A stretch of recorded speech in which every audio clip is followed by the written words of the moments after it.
Happy Monday, everyone. Good morning, good afternoon, or good evening, wherever you are watching me from around the world. And thank you for joining me for this week's teaching. I am Krista Bontrager. I'm a public theologian and Christian apologist. And this is the channel where I offer teaching about the Bible and theological commentary on social issues. And I do want to remind you that this podcast is made possible by viewers just like you. We at the Center for Biblical Unity are not sponsored by some big corporate entity or hidden Soros money. It's regular people supporting us with their donations. And we want to please encourage you to consider financially partnering with us to keep Monique and I in full-time ministry so that we can continue to research these things and be on the forefront of what's happening in the critical social theory, social justice, and helping to preserve our Christian institutions. You can find out more about how to support us. Just go to the centerforbiblicalunity.com/donate. Now, for the last few weeks, my friend Elisa Childers and Monique Duson, my ministry partner, and I have been laying out our case for the importance of having sound policies when it comes to discipling young people who are confused about their identity. When we read Biola's gender policies on a live stream a few weeks ago, we really had a much bigger reason in mind than just reading Biola's policies. We wanted to highlight Biola, but we see Biola as a test case for the importance for all Christian ministries, churches, institutions, campus groups, anyone who is dealing with young people in particular and discipling them, to have clearly written position statements and policies and practices that conform to those position statements. It's important that things like hiring practices and employee training and clubs and social groups all are in alignment with the position statements. And this is especially important these days when it comes to talking about identity and gender issues. Now, as of the recording of this podcast, Biola has updated their gender policies that we read on our live stream a few weeks ago. So we are going to read both the old policies and compare them with the new policies in just a few minutes. But our big question today is, once you have a sound position statement and you have good policies on paper in place, how then do you translate that to structural practices? When a student approaches a leader, for example, and reveals gender confusion, that they are struggling maybe with same-sex attraction, how will that student in that vulnerable moment be guided? Is that leader ready to engage with the student and direct them in a biblically sound way?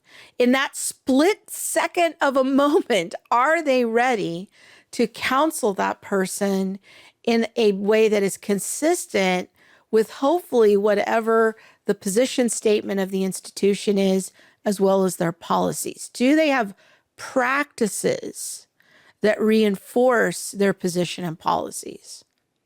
Now, I've asked my friend Andrew Rodriguez to come back on the podcast to help me talk through these very important issues.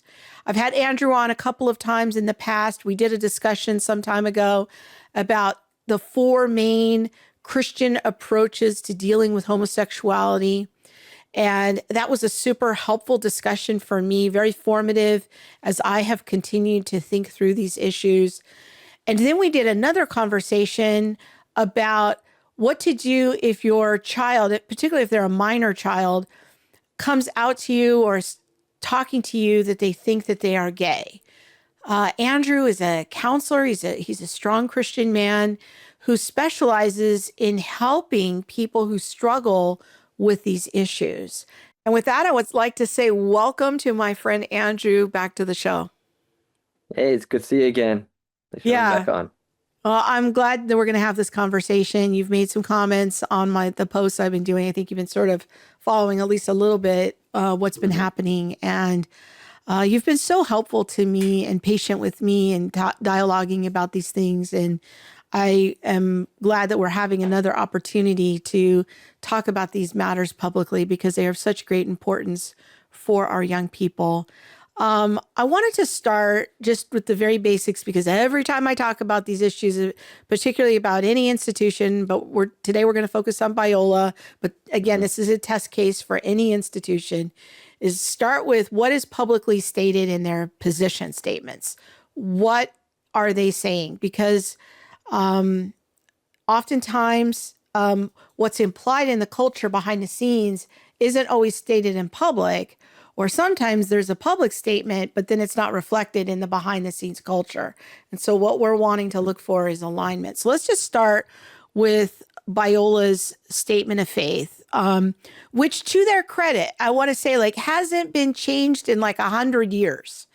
And the statement that they had 100 years ago is I think pretty much word for word what it still is today. And I think that is the solid bedrock of Biola and why I fight so hard, because there is the stable foundation in place to, I think, do good things.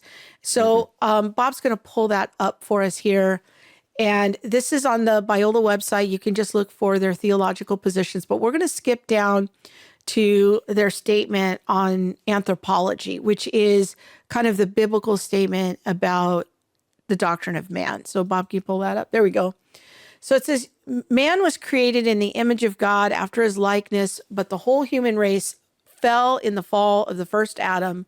All men, until they accept the Lord Jesus Christ as their personal Savior, are lost, darkened in their understanding, alienated from the life of God through the ignorance that is in them, hardened in heart, morally and spiritually dead through their trespasses and sins. So a lot of good things happening there, affirmation of humanity being created in the image of God, but all are fallen. One more quick thing, and then I'm going to have you weigh in here, Andrew, on your thoughts about this foundation. And that is, Biola has adopted, I think this is maybe in the last 30 or 40 years, a statement on marriage and gender. So we're going to look at that. This is an addendum to their foundational statement of faith. We recognize that part of God's good design is the way he created male and female in his image to flourish in community. In the beginning, God designed marriage as a covenantal bond between one man and one woman, which is affirmed by Jesus in the New Testament. It is in this marriage union that God blessed a special spiritual, emotional, and sexual intimacy for joy, satisfaction, and procreation. Further, we believe God's intent for sexual intimacy is to occur only in the covenant of marriage between a man and a woman. So give me kind of an initial reaction to these statements, what I'm going to call position statements that Biola is then building their policies and practices on. I don't have any alarms going off. Those are both solid statements of faith and a recognition of God's design for marriage. So showing how it's intrinsic to our the Imago Dei, being made in God's image, and that sexual intimacy is to occur only in the covenant of marriage between a man and a woman. It's pretty standard historic Christian stuff right there. Yeah. I think this would be a good statement for other institutions maybe to emulate if you're looking for something to shore up your Christian school statement of faith or your church's statement of faith. This is a good model to emulate. There's some good things here. Yeah. Okay, now I want to talk about discipleship. Is if I'm a parent and I'm looking at Biola, what can I expect about how they are going to disciple my children? And I really see this on their mission, vision, and values page. Again, a public page. This is a live page. We're not looking at a screen cap here. This is a live page as of the time that we are filming this. And this is their mission statement. The mission of Biola University is biblically centered education, scholarship, and service, equipping men and women in mind and character to impact the world for the Lord Jesus Christ. So Biola is making kind of a statement about character is important. They're not just trying to raise a bunch of eggheads and get them through a system. They're saying, no, character matters. This is important. And then I want to look at also on the same page, if we scroll down a little bit to the section on transformation. It's not just scholarship. Scholarship's a big part of it, but there's also transformation of Jesus Christ transforms individuals. The entire Biola experience is designed for life transformation in Christ. Our goal is that each graduate will have formed a personal value system, one that is firmly rooted in truth and is integrative, globally informed, and compassionate, that will influence their lifelong affections, decisions, and actions. Said differently, we want our students to develop patterns of the heart that reflect the heart of God. I love this. I think that this is a good statement. I don't know if you have any thoughts about, your understanding of what they're kind of promising Biola parents here, and how that might play out on issues of sexuality or gender confusion. Well, I mean, it's interesting to read that because it actually, to maybe jump ahead a bit, it kind of contradicts what they do in practice in a lot of ways. Because if I were to read that just on the surface level, I'd be like, oh, great. They're about transformation. They're about discipling so that affections, decisions, and actions are aligned with God's heart, and they develop patterns that are alignment with God's heart, with His design and His intent. It would seem like they're in line with where I'm coming from on these issues. At face value, based off what they have in print. That's what it would lead me to believe. Yeah. And I really want to key in on the word transformation, because I think we're going to be circling back to that word in some detail later in our discussion. And I don't want to let people know we're going to take our time with this. Like, we might be here a minute.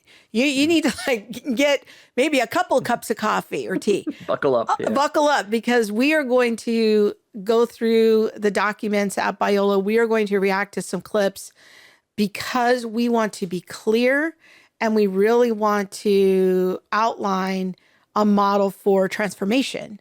And I think that is my heart. And I think that's Andrew's heart and the approach that he takes in his counseling. And I'm sure we're going to get into that. But I want to let people know, if you're feeling like, why are we reading statements of faith and all of that? Like, this is going to take a minute. So you might be watching this over a few days on your commute. So, all right. So we've got that foundation in place, and we kind of have some preliminary expectations if we're a Biola parent about how the university is going to disciple our kids if they show up at Biola's doors. And maybe they have questions. Maybe they are still, a work in progress, or they've been through some confusing things, or they aren't really sure about their identity or issues related to who they are. There's some confusion there. They're showing up. This is how Biola is going to deal with them. So now we're going to look at the statements on the Biola website concerning student care and conduct. So now we're moving from the realm of position statements to policies.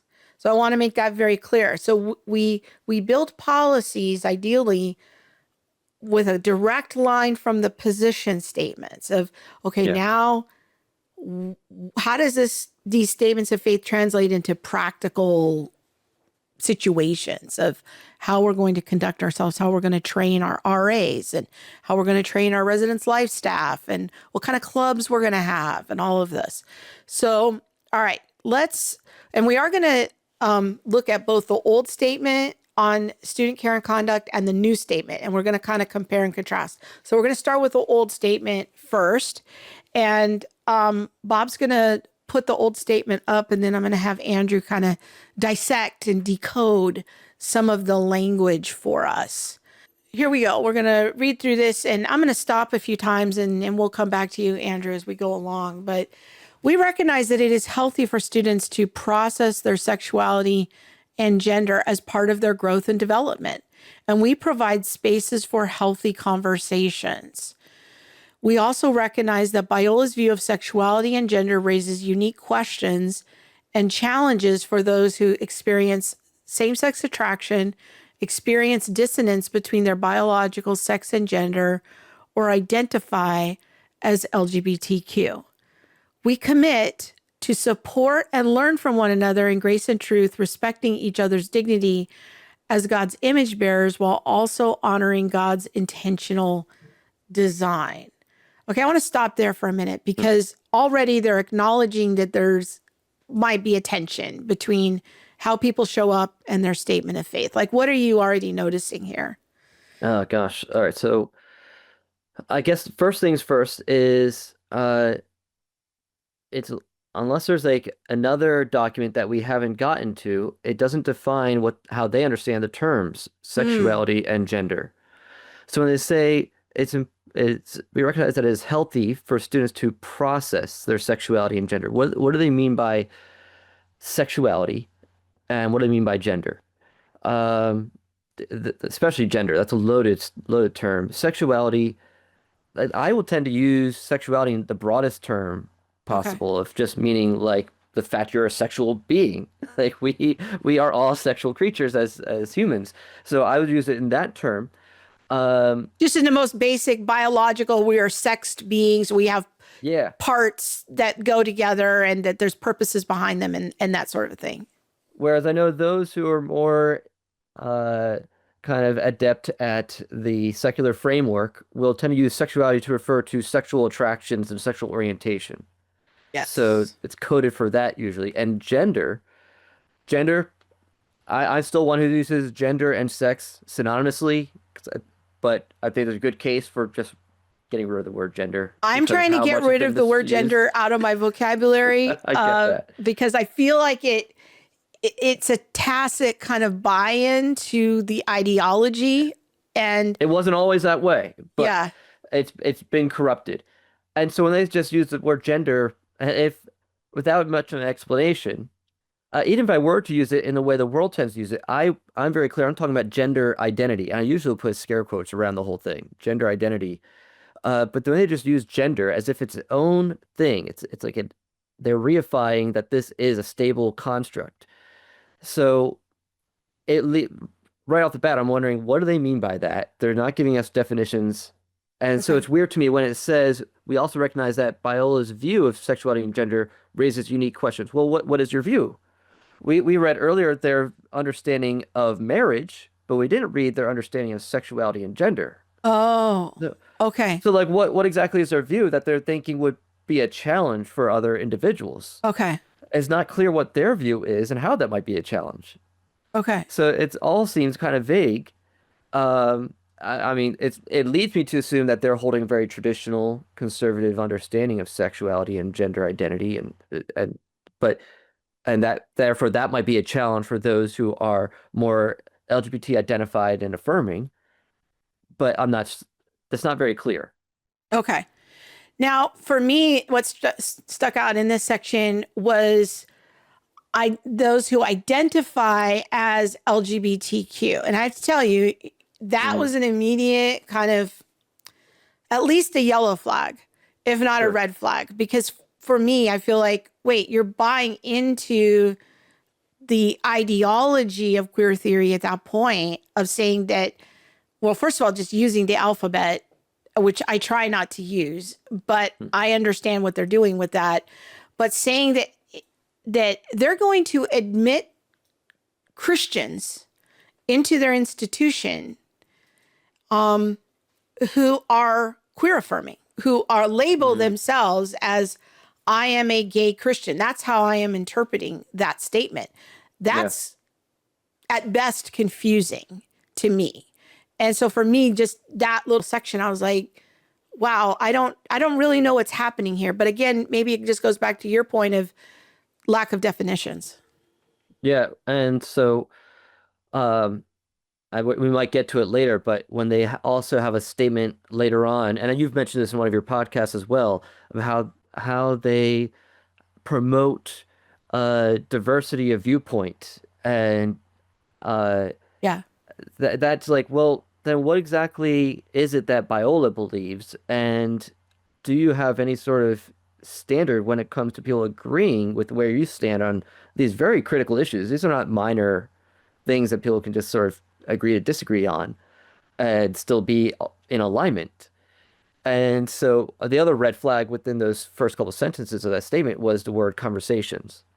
Mm. That's code word for how there's a subjectivity to all of this that they are willing to acknowledge and sort of tweak and wrestle with. And when you look at all the institutions, whether it's the different churches, uh, other organizations in the church that have drifted more and more leftward and more LGBTQ plus affirming, it starts with this process of having conversations Or where, learning, or we commit to support and learn from one another.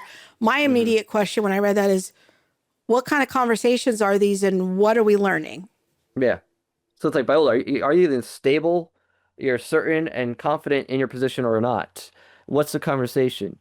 Especially if you're talking about new students coming in. Like, the new students coming in should already be in agreement on where you stand. Now, at some point, they might change, or maybe they were dishonest when they agreed to the student covenant or whatever you might Mm. have. Yeah. But uh, it should be pretty clear upfront what the fine print is, what you're logging into, what you're signing into when you choose to become a student there. Yeah. Like, I understand that I'm choosing to be a student at a school where they hold this view of sex and gender and marriage, etc. It shouldn't be so much that it's up for conversation where conversation tells me it's something that's evolving. Okay. Interesting. Okay, let's keep going here. As such, when joining the Biola community, students agree to refrain from engaging in behaviors and romantic relationships that are inconsistent with Biola's position on marriage. We also ask that transgender individuals refrain from the process of medical transition during their time at Biola. Students who choose to engage in such behaviors or relationships will be referred to the Department of Student Care, which manages student adherence to Biola's community standards. We seek to be supportive, developmental, and redemptive in the lives of the individuals involved, and we will offer support, resources, and accountability to strengthen the student's ability to flourish in the Biola community. Now, to me, when I read this, I have questions if I'm a parent. Like, I don't know what's going to happen if I know I'm sending my kid to Biola and I know that they're kind of struggling, but I'm hoping that they're going to go to Biola and Biola is going to continue to reinforce what I've done in the home and they're going to provide some extra support. I don't know what this Department of Student Care is or what kind of advice they're going to give them, what kind of support or developmental help or redemptive voice they're going to have, because it that to me just raises a lot of questions as a parent of like, I don't know what's happening here. What are your thoughts about this section? Well, actually, I would find it a bit heartening, actually, the way that section about student care department Okay. is worded. Coming from someone who, when I was in undergrad and I was going to a pretty conservative Christian college, the student life department was pretty much just a disciplinary agency. And so Okay. there was no like counseling offered to students who are struggling with whether it was same-sex attraction or homosexual behavior or just heterosexual porn struggles. That's why I started doing what I do, because there's a need on my campus and there's no help being offered. And it was very arbitrary the way the student life would handle it. They might send the student back with a devotional to do, or they might kick them out of the school. So it wasn't very redemptive at first. Now, fortunately, praise God, things at the student life department have changed over several years so that it is very redemptive, and they are willing to work with students and try to refer them to counseling that will help them with overcoming issues, with being more in alignment with the student code of conduct, and so that, but they're being patient with them as well. They're not just punitive or just being condemning or moralizing. So, if anything, if in some ways I've heard some accounts that seem like they've maybe gone a little too far, being too lenient with some students. I'm like, get them out of here. They're not ready for being at this school. Because, after I started up the support group I ran for years, finally they started letting counselors be on campus. And so I was the student campus counselor for years. So hearing, yes, they're willing to take more of a redemptive approach. That is good to hear.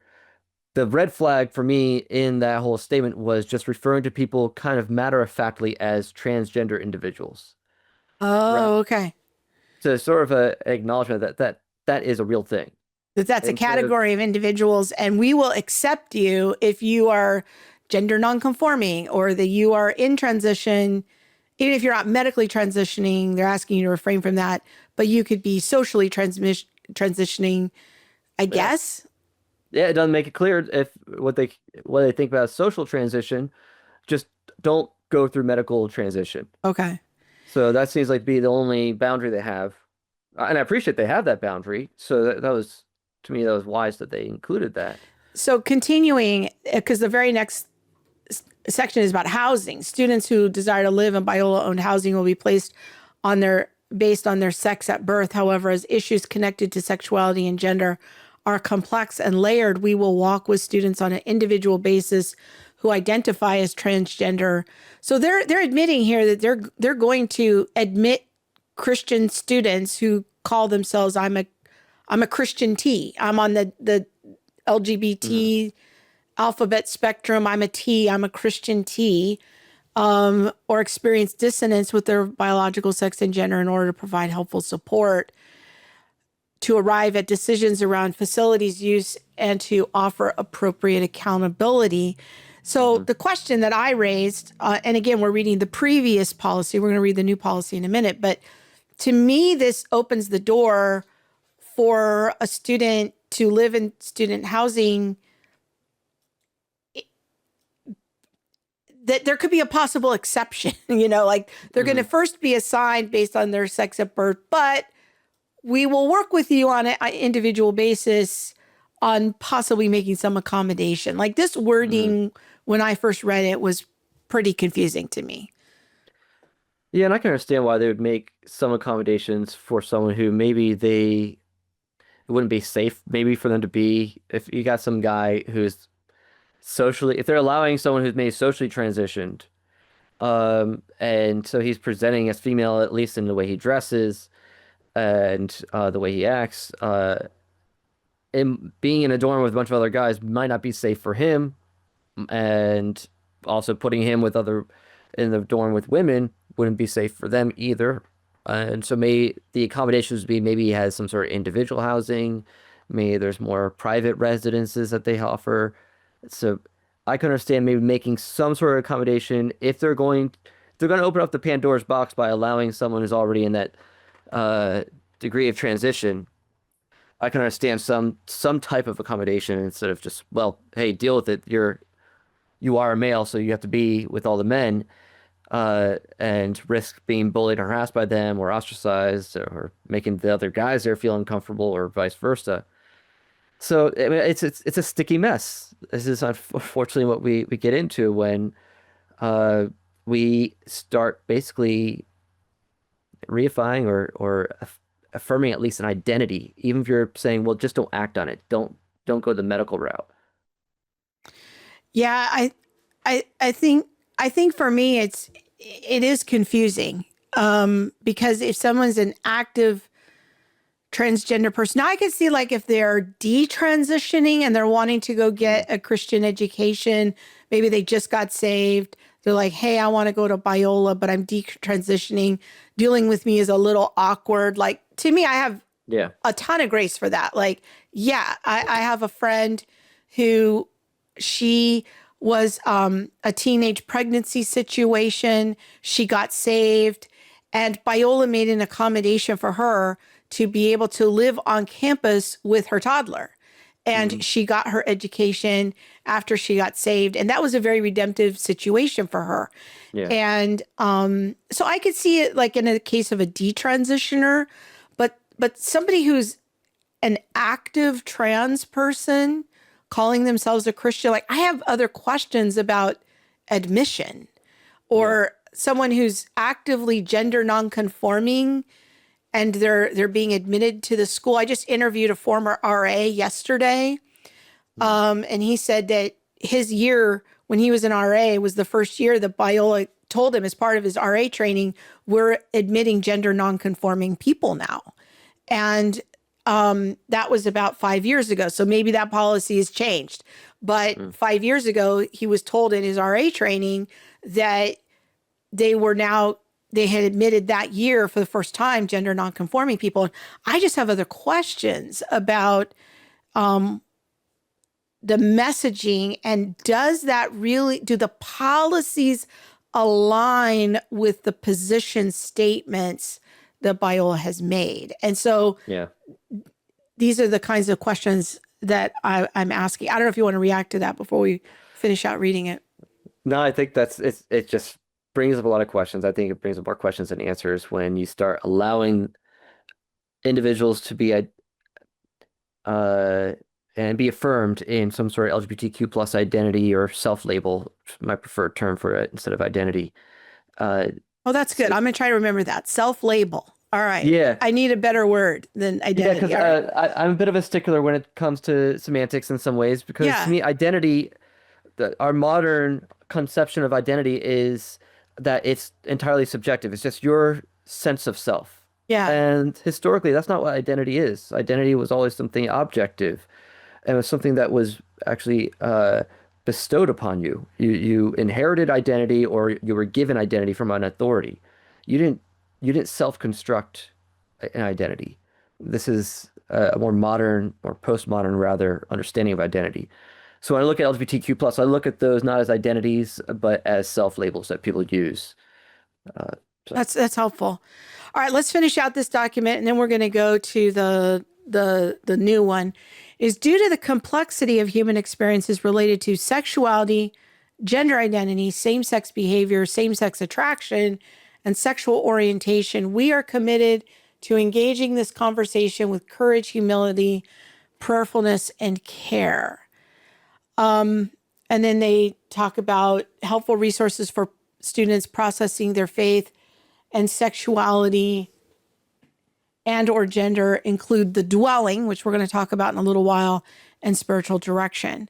Now, I have to tell you, I had a strong reaction to this part of it, of these categories of sexuality, sexual identity, same-sex attraction, and sexual orientation. To me, this sounds like the framework of modern psychology. This doesn't sound like something resembling the Bible or the Nashville Statement or even Biola's position statements. When you are using words like gender identity and sexual orientation, to me, this sounds like secular psychology, but maybe I am being too reactive to that. What are your thoughts? Well, it doesn't give us, like I said, what their understanding of these terms are. So some definitions could have been helpful.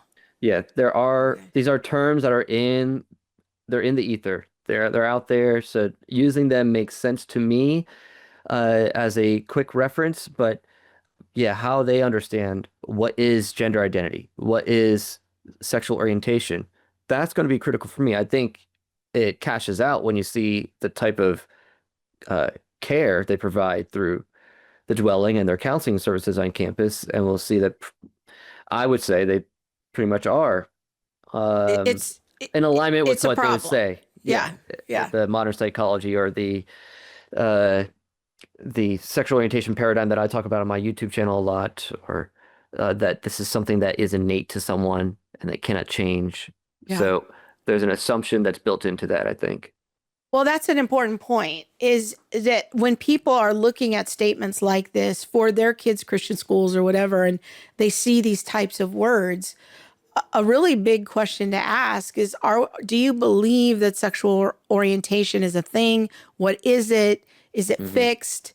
Can it ever be changed? Or to use the wording of what Biola tells parents on their website is, do you use a transformational model? Is there character development? Like, I would be asking a lot of questions about what do they mean by these terms.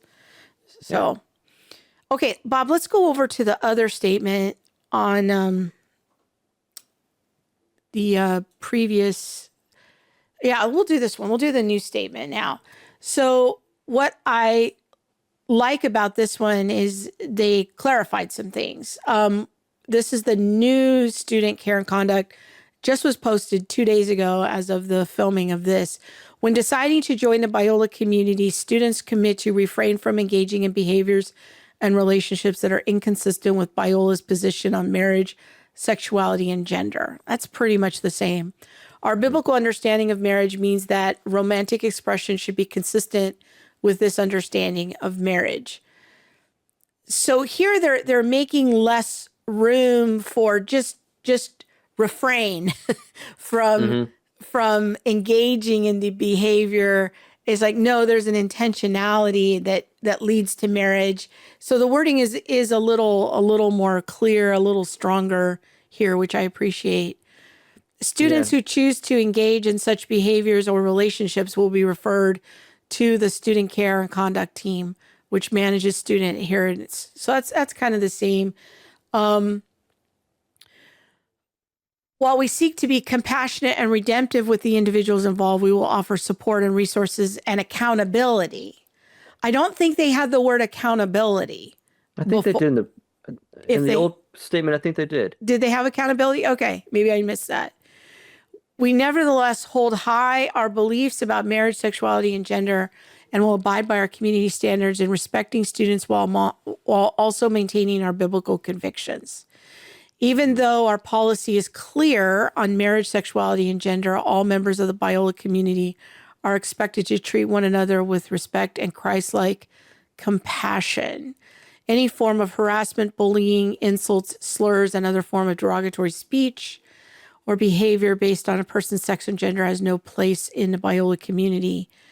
That for me still feels a little bit subjective, but these inappropriate behaviors will be addressed directly by the university.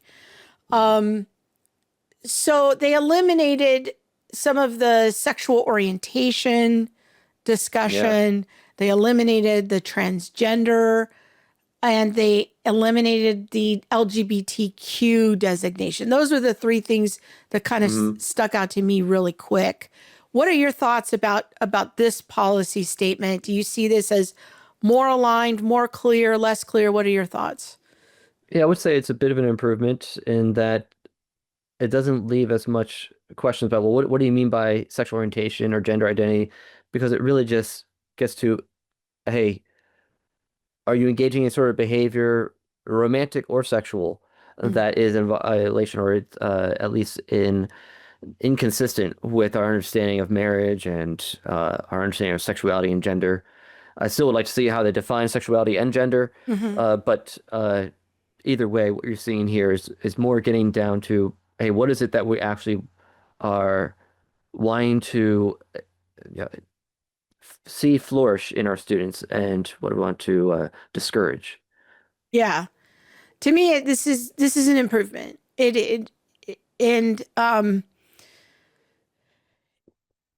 Maybe their silence on the transgender issue means that they are going to have another policy in admissions about not admitting transgender students. Like, that was something that I wondered about. Is that another implied policy? I don't know, but because they've eliminated that wording now, so there doesn't seem like they're on the with the housing policy, for example. I don't know.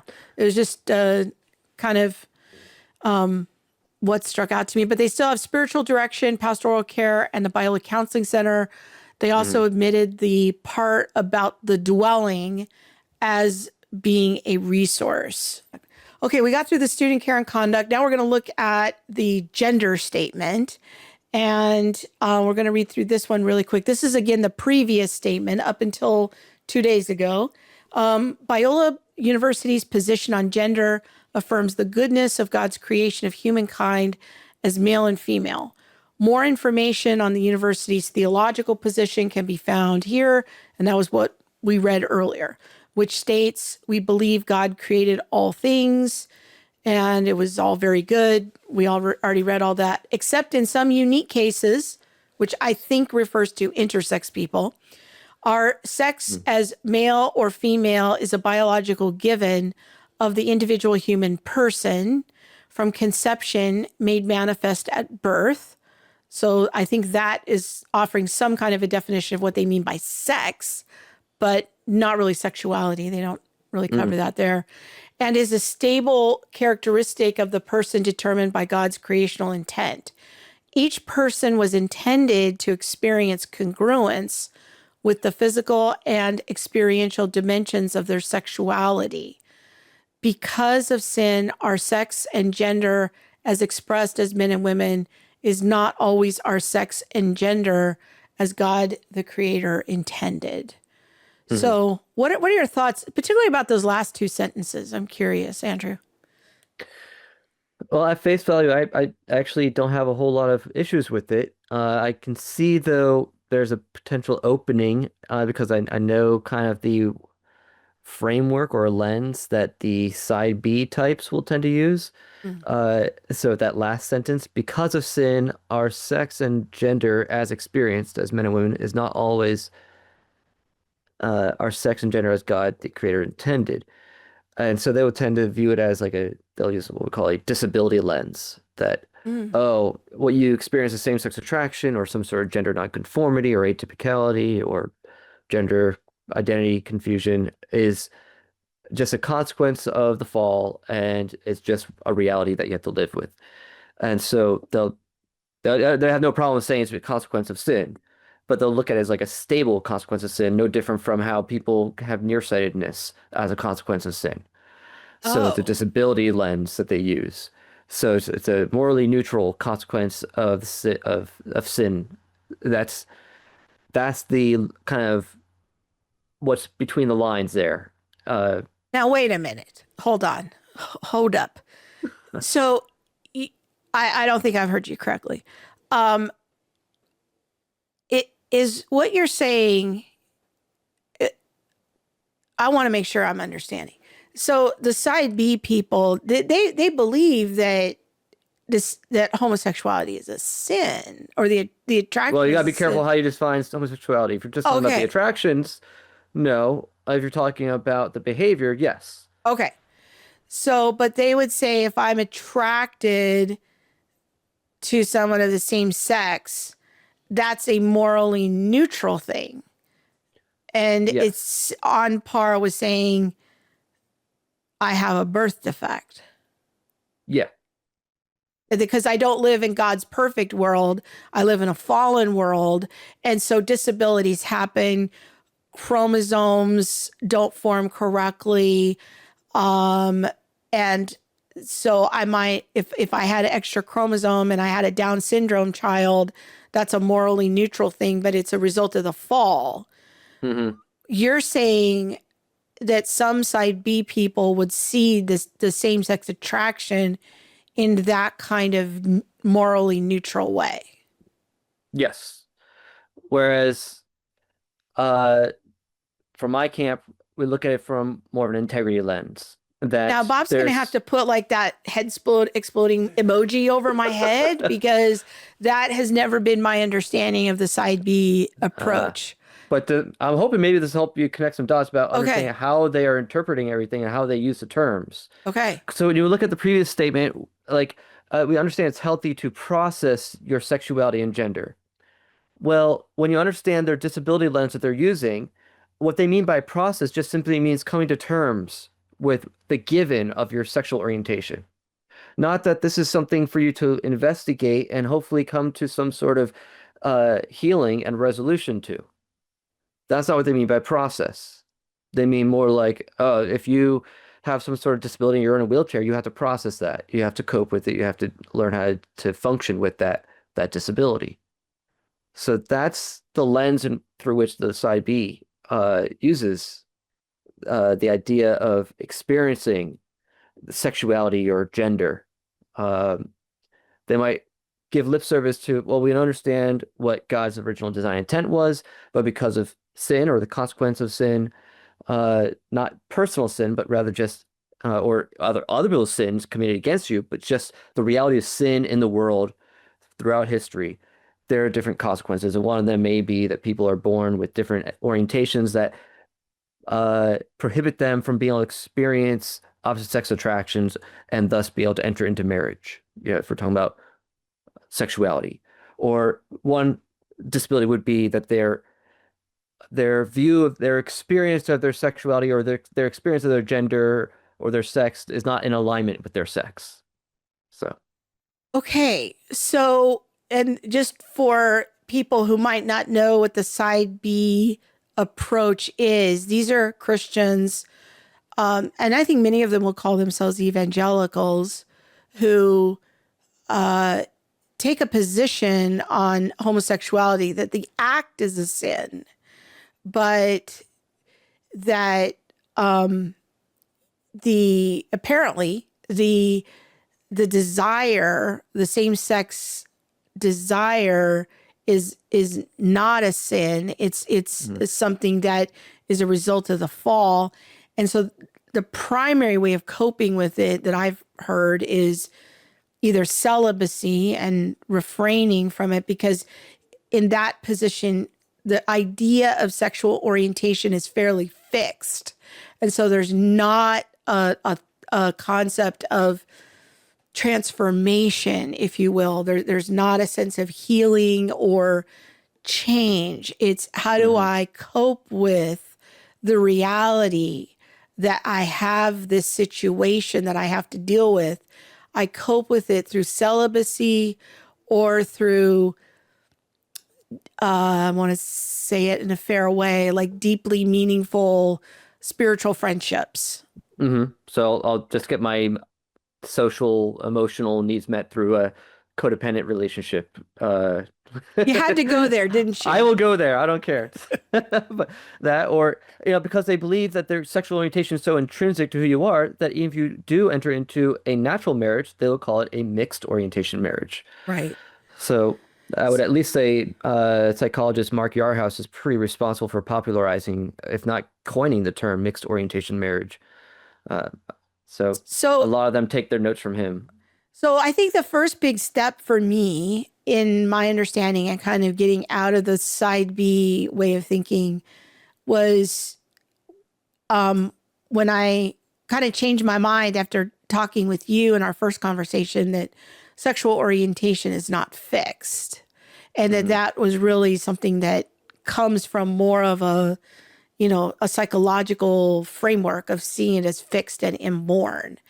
And, but that is a key feature. And if these might seem like kind of pedantic differentiations, but it makes a big difference when a young person comes to you and is standing in front of you and wants to make sense of their attractions and make sense of their experience and make sense of their confusion or what's happening for them.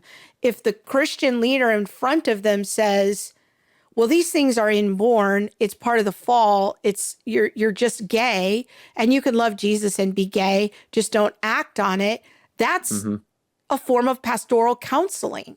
And that is going to take hold and take a place in their heart about how they're going to cope with it. But that's a very different approach than the approach that you take, which I want to save that, and we're going to get into that a little later. But I think it's very important because in that split second, depending on how your people are trained, they're going to answer that student's question very differently. Yeah. So this is the new statement as of 2 days ago. Again, they affirm their statement of faith and the goodness of God's creation. Our sex as male or female is a biologically driven, biological given. So here they're saying, it's inborn of the individual human person from conception made manifest at birth and is a stable characteristic of the person determined by God's creational intent. That all seems very good to me. That was in the old statement as well. Yeah. Yeah. Yeah, And it's good. so that's great. We believe each person was intended to experience congruence with the physical and experiential dimensions of their sexuality in a fallen world. And so in that sentence, though, it seems like if that's their policy, they're going to have to stop admitting transgender or not gender nonconforming students. To me, that seems like an implied practice. I mean, they're not saying that, but it's a It lot depends on how stronger. strictly you want your students to adhere to your position. Okay. When you have this approach of, hey, we welcome the conversation. So even though we're going to have this position, we welcome you to still join. We're not going to impose our position on you. It almost becomes more like a secular liberal arts college sort of But environment. they have eliminated that conversation language. So maybe they're going to, But I still value diversity of thought. So it's still one of their values that's still yeah, we're not talking about that, but that is on their website still of valuing diversity of thought, but it's not, they do say the boundaries are what is in their statement of faith, which is great, but there's a lot of things that aren't covered in the statement of faith. So then what's the latitude in that? It just raises some questions. So it just tells me that even though you might have these positions, they're not going to play such crucial a role when it comes to admissions, or even if you Or continue to are be a they? student. That's a question. Yeah. I Yeah. highly doubt it, given what else we know about the school. But at least that's my prediction. All right. In a fallen world, all humans will experience sexual brokenness in varied ways. I don't know if all humans have experienced sexual brokenness, but I kind of get the spirit of what they're saying there. Yeah, I get that. Nonetheless, we affirm that our sex/gender, and I thought that was interesting that they've slashed it now rather I saw than that too. separating it. So maybe they're using that as synonyms now. I'm not really sure. Are good gifts and integral to what it means to bear God's image in the world, and that we need to steward them in accordance with Scripture. In keeping with Biola's theological positions, the university holds that any surgical or medical procedure or any hormone therapy intended to alter sexed bodies or to reassign sex and gender is inconsistent with our community standards and is thus the basis of denial of admission. There it is. And for dismissal. So they kind of say there now they're not doing the transgender thing anymore. To me, that's how I'm reading it. At least not for those who are transitioning. Yeah. At least you're using medical procedures to transition. So that's Yeah. a pretty firm stance. Way more clear on what their standards are for admission and continuing as a student. So Yeah, I agree. Students' biological sex at birth will be the normative criterion for assigning appropriate housing, athletic team participation. So they added the athletics component. I like that. Yeah. And all other gender-specific activities. So I would assume that's locker rooms and all of that, bathrooms and behavior, including expectations for personal pronoun use. So they also incorporated the pronoun issue. It doesn't sound like they're going to be doing the pronoun thing. Yeah. So a lot of this, I wonder, I mean, it might be from you pointing this stuff out because they just released that this week. But also, there was an article on the Chimes that I was reading that was saying a lot of the changes are in light of Trump's administration and the removal of funding to schools if they're going to be supporting or promoting this trans ideation. So it might have been coming down the pike already. They just haven't updated their statements on the website. Yeah. And maybe all your conversation about this, like, put a fire in their butts to do it. It at least got some phone calls up to Metzger, which is the Perhaps. administration building. So, and I do know they enjoy my podcast, and I want to say hello to DBC and all the people on the board who watch my show. All right, now let's talk about the dwelling, because the dwelling has been a resource in the past, at least and it is, I haven't released it yet, but there was a memo that the president released the other day, and it is now public. So I am going to talk about it in a separate stream. But the dwelling doesn't sound like it's going away, according to the memo from the president. And I don't have that for this context, but I will be doing another stream just going through the memo. But he wants us to know it is not a club. It is a ministry. So we're going to call it a ministry. And that it is still a Biola sanctioned ministry for students who are in this category. So we're going to look at the live website right now for the dwelling. And the dwelling aims to be a caring and supportive community where students who identify as LGBTQ or experience same-sex attraction can follow Jesus together as they seek to navigate their sexuality and gender in allegiance to Christ by the power of the Spirit and in living accordance with Biola's community standards on sexual behavior. Hopefully they will change this wording. Hopefully they will bring this description into alignment with their policies. Because to me, what is a red flag, and tell me, Andrew, if you feel like I'm being overly concerned, is here we're doing the alphabet thing again, like, and using the word identify, like identify. If you have a student at Biola you've admitted who calls himself a queer Christian, like even if they've signed the statement of faith, I don't think they have personal beliefs that are consistent with the statement of faith. I don't know. I have questions. What are your thoughts about this? Well, I would not want them to change the description. I want them to be as honest as possible about what actually happens there. Okay. So that's fair. They can change it on the front. Like, what is this front really? End, but on the back end, it's basically like a miniature revoice conference or for students at Biola. So does this sound like side B to you with the revoice, yes. mention, which is a side B conference? This sounds to you like they're using the side B model. Yeah. It's all, we identify as LGBTQ. This is what we are. But we're just going to refrain from acting on the behavior. And so it's like bare minimum meeting the standards requirements of a Christian when it comes to sexuality and gender by not acting on the sin of homosexuality or transgender body changes or whatever, or maybe full-on transgender identification. So it's like I can appreciate side B insofar as that they are still upholding the standards of practice when it comes to behavior. However, as we've talked about in the previous podcast we did, it leaves people in a state of like a contradiction because you're telling people to identify based on something that they're also resisting. And so it's increasing the sense of internal inconsistency to you're essentially affirming the identity that's based off of a sinful pattern within yourself, a desire to do something that if you were to act on the desire would be a sin. Now, I'm going to differ from a lot of your more conservative evangelical types who would say that experiencing the feeling or the attraction itself is sin. So you get some of the more super conservative types who will say that you're sinning just by feeling the feelings.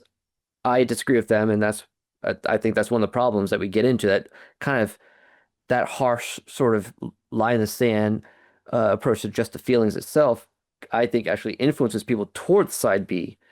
But when you just tell people that this is just what you are, there's no curiosity. There's no seeking after understanding what does this attraction reveal about what's going on in my heart? What are some needs or wounds or deficits to explore fulfillment for? It doesn't give a pathway toward a type of discipleship or pastoral care that leads to greater healing and integration and sexual maturation. It just keeps people stuck in like arrested development, essentially. Well, building on that, let's look at a recent article in the Chimes, which is the student newspaper at Biola University. And they had a recent article, it's very interesting. It's called Looking After Biola's we've got more alphabet now, LGBTQIA plus community. And this is dated earlier this year, April 15th of 2025. Now, I don't know if you know this, Andrew, but before the dwelling, there was actually another group that Biola had deputized to help with these issues. And I'm going to throw a curveball at Bob here, and I'm going to have us just scroll down and we're going to read about that previous group. So back in the spring of 2014, Biola deputized a group of faculty members to start working to create a safe space, and that's a quote from the article, for the LGBTQIA plus and same-sex attracted students. And this was launched in 2016. But what I want to draw our attention to is that it was brought forward by a gentleman named Matthew Hooper, who I believe was like one of the deans at the time over student services or student development or something. Oh, there it is, Associate Dean of Students. And Michelle Willingham, who is still the current director of the Biola Counseling Center. So she's been there a while. So she was part of this previous group, and it was called Sustinere. And then there was also a Talbot faculty person on the supervising committee, James Pettifill, an associate professor of New Testament. But I want you to analyze their mission statement, and then we're going to compare that to the dwelling. Sustinere will seek to provide, and I have checked this. I went in the Wayback Machine. I'm not going to have Bob put that up there. We're just going to go with the version that's on the Chimes. I checked it. It's correct. Sustinere will seek to provide a caring and supportive community where students can journey together as they learn to live authentically and lovingly with same-sex attractions, orientations, and identities. The group is led by staff and faculty advisors and student leaders.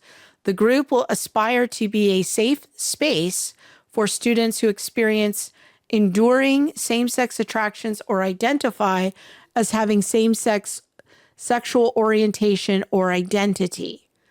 What do you make? What is your interpretation of this mission statement from 2016? Yeah, I mean, it fits with everything I was saying about the side B approach, the accommodation stream, or resist column, depending on which category system you're using. Just that, oh, if you have an enduring same-sex attraction, yeah, this is something that's, they might not use the term outrightly, but essentially they understand as something intrinsic to who you are. Okay. And so we need to create a safe space, because why would you need a safe space? Because the assumption is that you're already marginalized or oppressed just by experiencing these attractions. And so we need to create a safe space where you can associate and I don't know, commiserate, but maybe at least associate and maybe encourage and be supportive of others with the same experiences of sexuality. So it's really reinforcing this whole sense of having an identity and a whole view of yourself around your sexual feelings. Because to me, the key words there are orientations and identities. And that is something that's kind of has more of a wording of it's pretty fixed. It's inborn. Oh, yeah. I just have to learn how to cope with it and accept it. But this is not a student club that some students got together who had these struggles. This is a Biola appointed, Biola staff, Biola endorsed. Somebody had to sign off on this mission statement who was in the administration. And okay, so now we have the unwavering gender statement, position statement that we read at the beginning, statement of faith. Somebody in the Biola administration approved this statement and thought that was compatible with Biola's positions.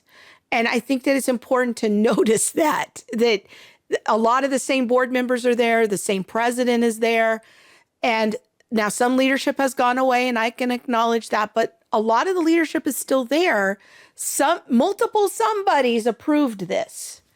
And this does seem to be that they were counseling students, they were discipling students along the lines of the side B approach. Yeah. And notice there's like no mention of healing, of accountability, of repentance. Because, I mean, who are we kidding? Like, if you work with people who deal with SSA issues, it's very rare that all they're doing is just feeling the feelings. Most of the time they're feeling feelings and they're usually acting out with either porn or maybe some other way of acting out. They need more than just simply feeling safe to feel their feelings. And if you're going to have a code of conduct, then some sort of ministry protocol for helping individuals with achieving and hopefully maintaining sexual integrity should be part of that. There's no mention of that. It's not a priority at all. So you're basing a whole identity around a type of temptation or proclivity towards something that, if acted on, would be sin, but you're not going to provide aid for those who are struggling. There's no mention of actual help. It's a all just conversation. it's a conversation. It's helping them feel like they belong. It's all using this sort of critical theory sort of viewpoint of diversity, and this is just a sort of their own culture. Just by feeling these feelings, it puts them into their own culture.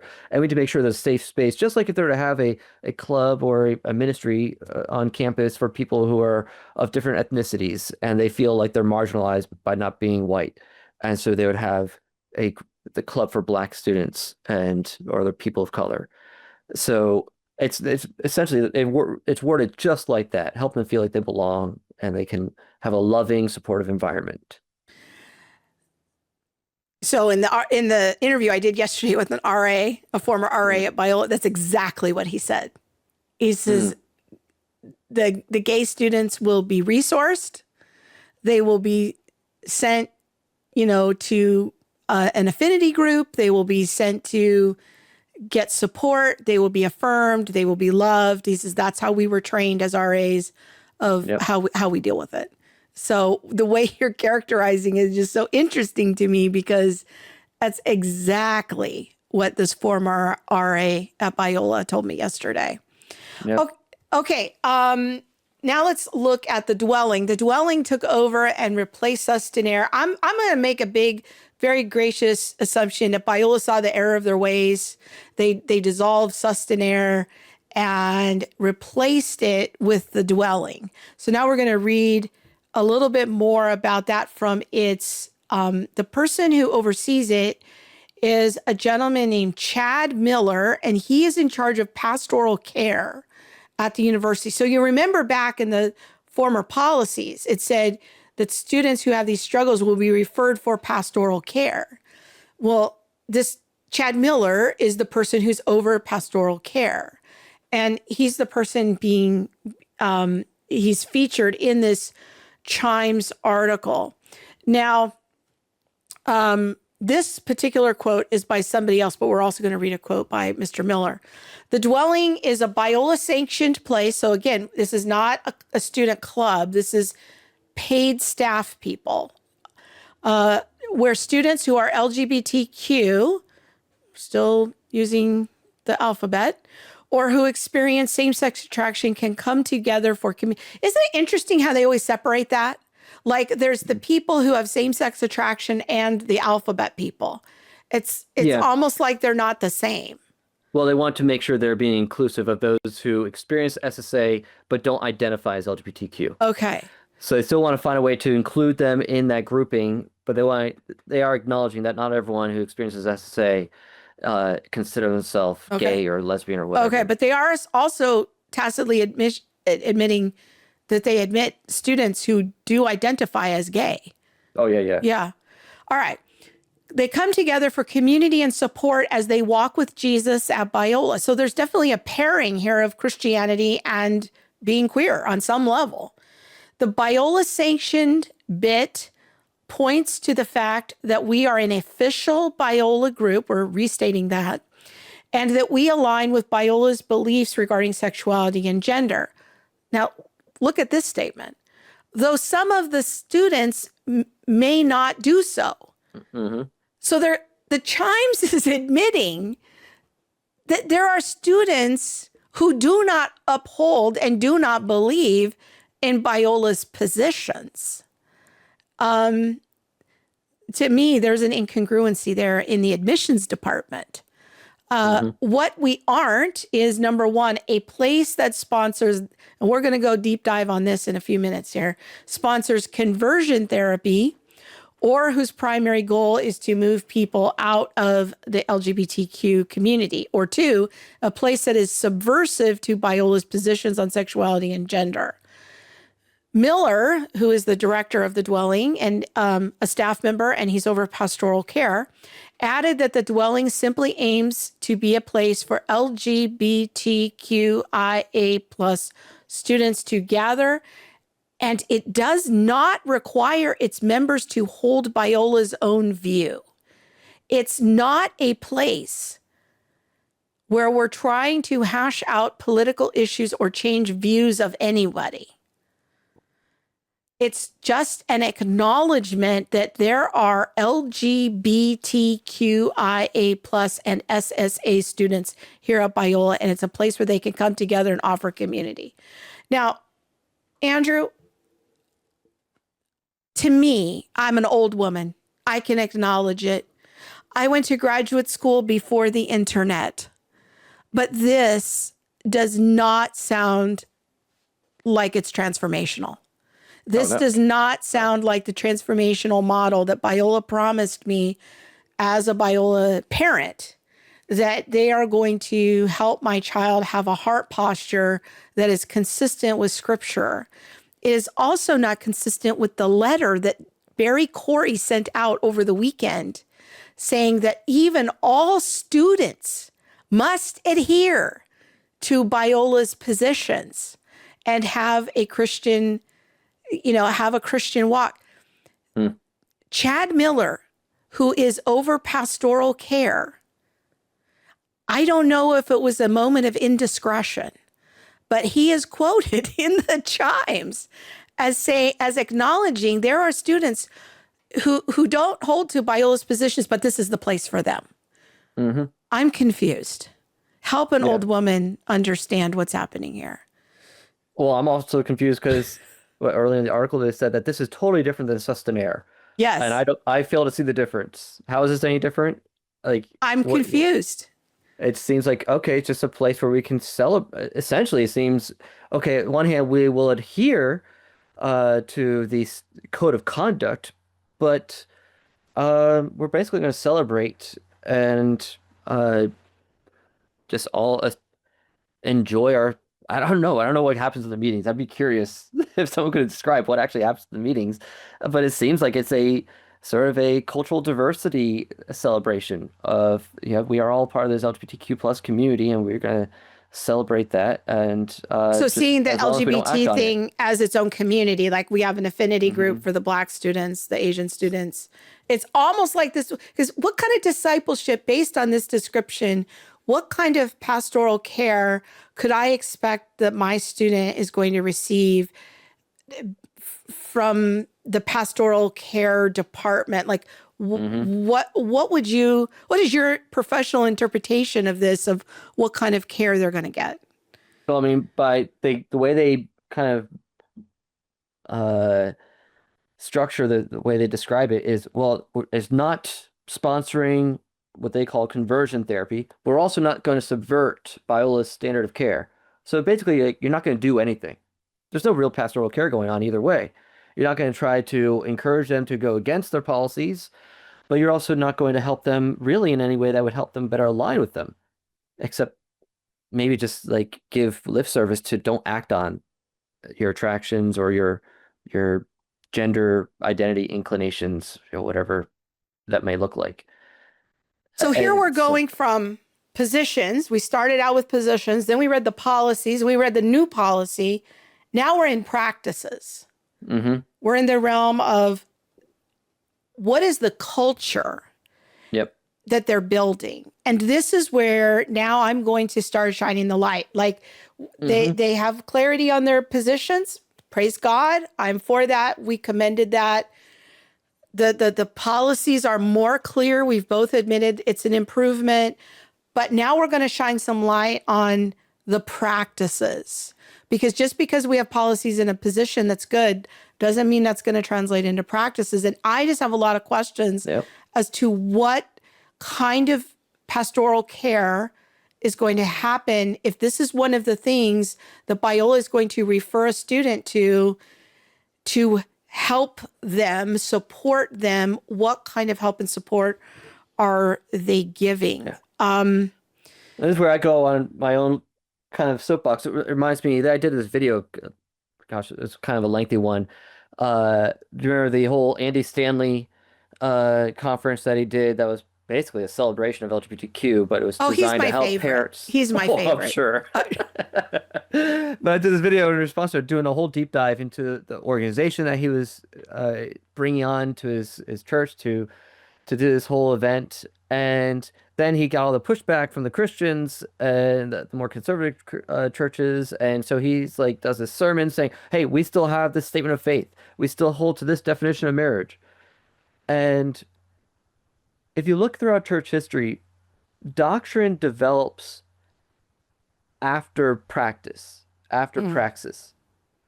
So to me, it doesn't really matter what your statement of faith is, what your position or doctrinal statement is. What matters is what you actually do.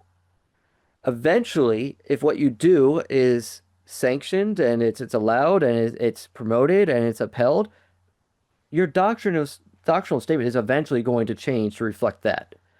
So, or you'll be in a state of contradiction for years and years and years, but eventually it'll change. It'll be revised to fit what you're actually doing. So really what matters to me is more, don't tell me what you think. Don't tell me what your doctrinal statement is. Show me what you actually do. And what you're showing me is we think that people who have same-sex attraction are simply have a certain orientation and there's nothing you can do about it. So we just have to accommodate them feeling safe and secure on our campus.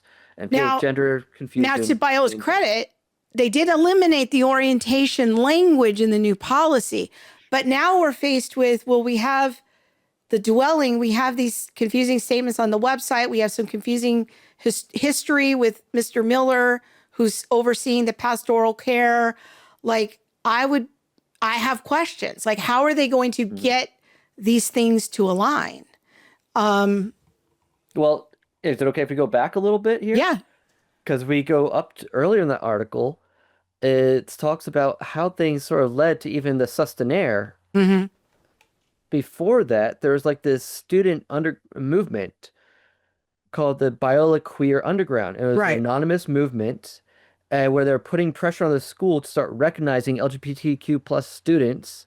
And I went and clicked on some links there, looking at what this whole Biola Queer Underground. So going back to 2012, Biola Queer Underground promotes LGBTQ discussion on campus. And what you see was it was a grassroots campaign from students. Maybe there was some faculty involved. It was all anonymous, but they were pushing back against Biola's statement on sexuality. And so they wanted to have, like we were saying earlier, conversation about it, to get the conversation going, get discussions going, to eventually move them toward more acceptance of LGBTQ plus identities and who knows what else. Because if they're not all in agreement with Biola's actual code of conduct, I think their long-term plan is to make them more full affirming.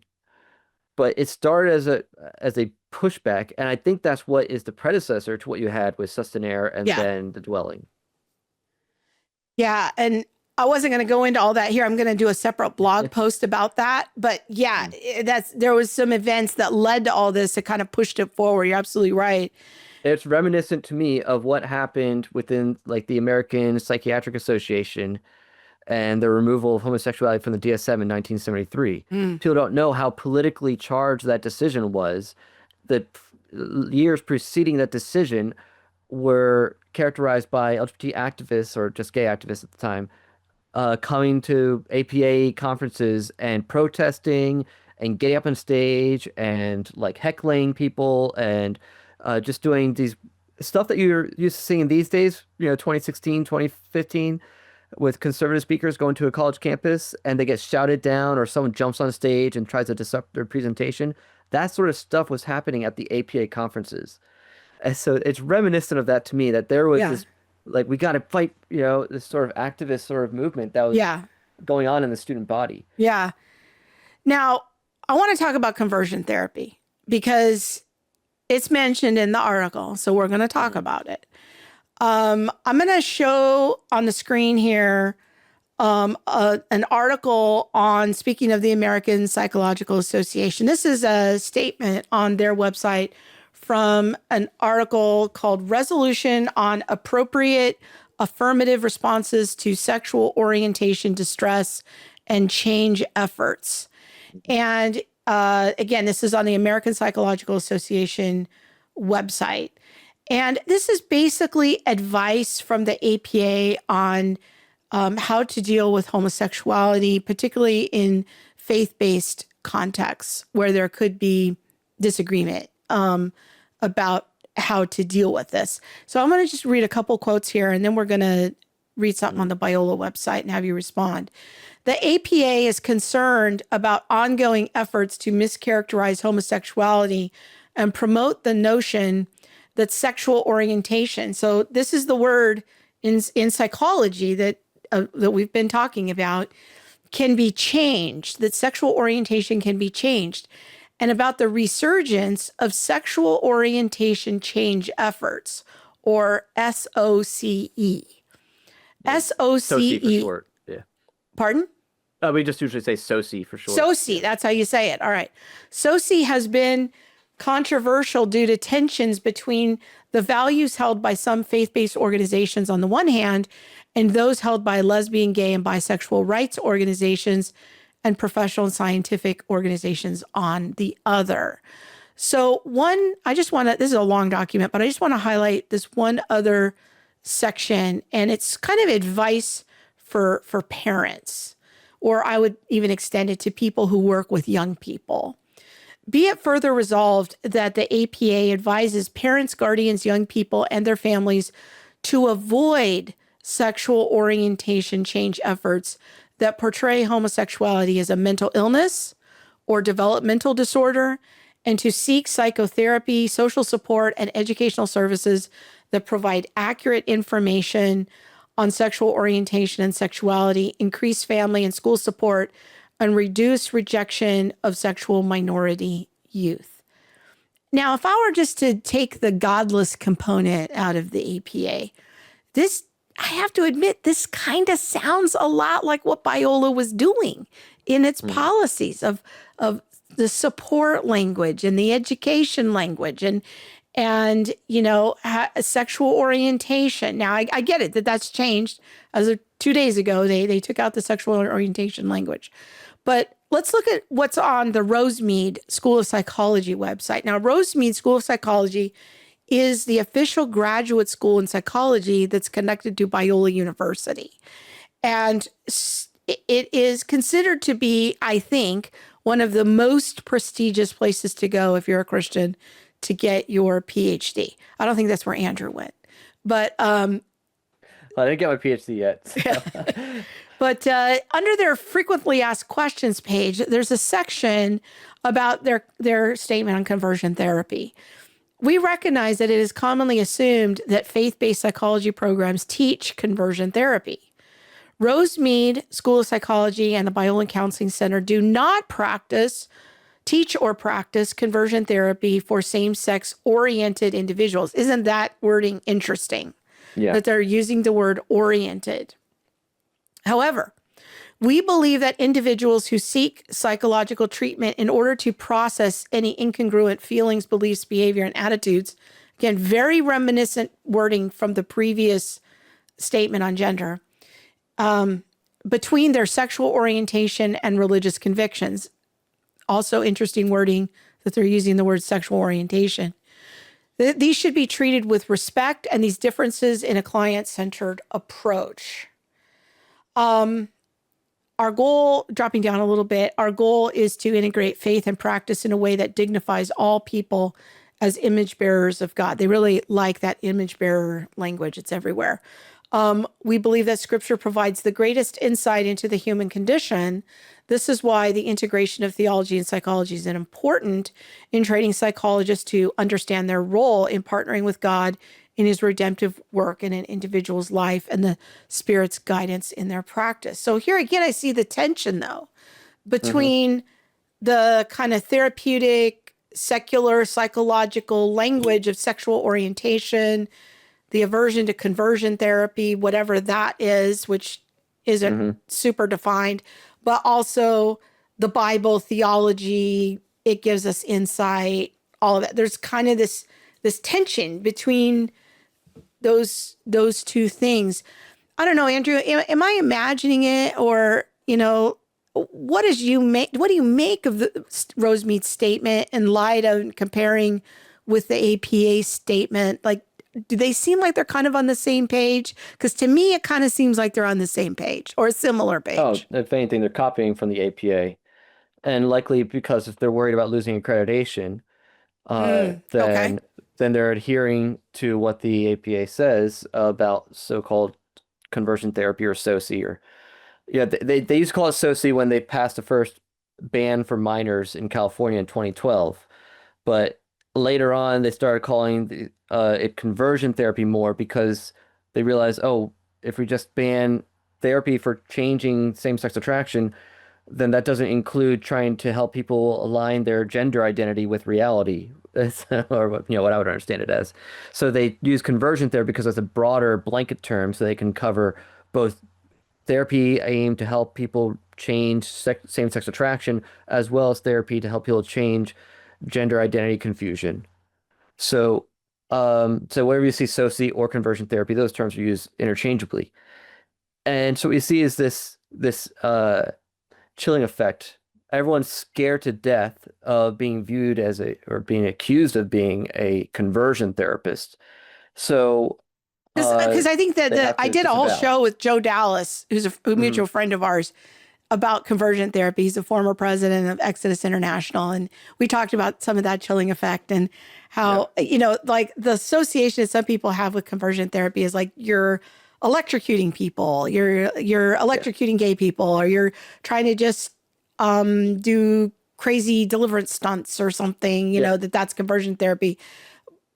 But I really want you to explain, like, because to me, when it doesn't have a definition, what are we talking about? Because the work that Hmm. you do in helping people to bring them into congruence and integration could be seen as a version of Oh conversion yeah, therapy. of course. Yeah. I don't deny that at all. I know a lot of us, my colleagues, will try to say, no, we don't do conversion therapy. I'm like, correct. Because the term conversion therapy is so ill-defined that I don't want to co-sign on that and be lumped in with people doing electroshock, even though Yeah. like no one is doing that. But because that's the connotation that is in the zeitgeist, people just assume that if you're helping people with exploring change in your same-sex attraction, or aligning your sense of your gender with your with biology, with reality, then that is inherently conversion therapy. So what you see really is not banning of a certain practice. They'll use these terms kind of interchangeably. Oh, this is a practice that is dangerous. But really what they're banning is not a practice, they're banning a client's goal. If the client sets a goal to change what they call sexual orientation, then that itself is conversion therapy. Doesn't matter what approach you're using, whether it's just regular old talk therapy, just maybe psychodynamic, maybe it's cognitive behavioral therapy, doesn't matter. Even if it's just pastoral care, it's all, they can't really outlaw pastoral care if it's being done by a church or a nonprofit. So they'll just go after the licensed clinicians. But it really doesn't matter what approach you're taking. It's about the client's goal that they're outlawing. But the way they define that as well is so broad because if your approach to changing the so-called orientation or gender identity, it involves just simply helping someone change their behavior or change or reduce the attractions, then that is sufficient to be considered conversion therapy. So even if I say, hey, I'm not trying to change your orientation, but I'm helping clients with the attractions that they don't want, well, then that still counts. And this is came up recently in the Supreme Court, where they're discussing the oral arguments of a counselor in Colorado challenging their conversion therapy ban, where the debate was over, well, what is actually the conversion therapy? What is it you're banning? Just to change, if you're not changing the orientation, but you're changing the behavior, doesn't that count according to the way the law is written? So So yes. if I'm a client and I have same sex attraction struggles and I'm like, I want to explore this. I don't want to feel this way. I've got some hurt trauma in my life. Maybe I want to explore that, see if there's any connection to my attractions. Like maybe I've, been through some things, and I go to a counselor and I say, help me explore this. That could be seen as a form of conversion therapy, because really what the counselor under this law is supposed to do is just affirm my attractions. This is, to use faith-based language, like, this is how God made you. You should celebrate it. You should, we could talk about the trauma in counseling, but it's to try to quote unquote, this is why I don't like the word orientation, because it's fake. Yeah. But it's not a real thing. But if I want to change my mind about something, or seek, to use Christian language, seek healing in my soul, then that could be seen as conversion therapy. Yeah. Yeah, because if it's any way that can result in a change in the orientation, however they define it, because orientation is just so broadly defined these days, then yes, that could be constituted or considered conversion therapy. Now, you'll get pushback from certain clinicians, even those who say they're conservative Christians, who'll say, no, banning conversion therapy doesn't mean the only option is gay affirmative therapy. There's still options like what they call sexual identity therapy, which was developed by Mark Yarhouse and Warren Throckmorton, Okay. which really just tries to help people essentially cope with their enduring same-sex attractions, their enduring sexual orientation. And so really just sort of cope. And I see that's probably the approach you're seeing in these organizations, or the dwelling, or whatever pastoral care you're likely going to get at Biola, is really just learning how to live more congruently with your behavior, with your Christian identity, while still acknowledging that your sexual identity is what it is. And don't expect it to change. Just grow in acceptance of what it is. So that's sort of like kind of a do nothing approach when it comes to the actual thing that is bothering the clients, the attractions, the desires. It's just, okay, don't worry about that changing. To a degree, when I'm working with clients, I do try to help them come to a place of acceptance of their current experience, but while also being open to, and to a reasonable degree, pursuing the more that God may have for that person. But you're not going to have that in the sexual identity therapy framework. It's just going to be, this is what you are, this is what your identity is, but your sexual identity at least. But you should put as your primary identity your identity in Christ, and let's just focus on living congruently with that and coping with the experience of your sexual identity.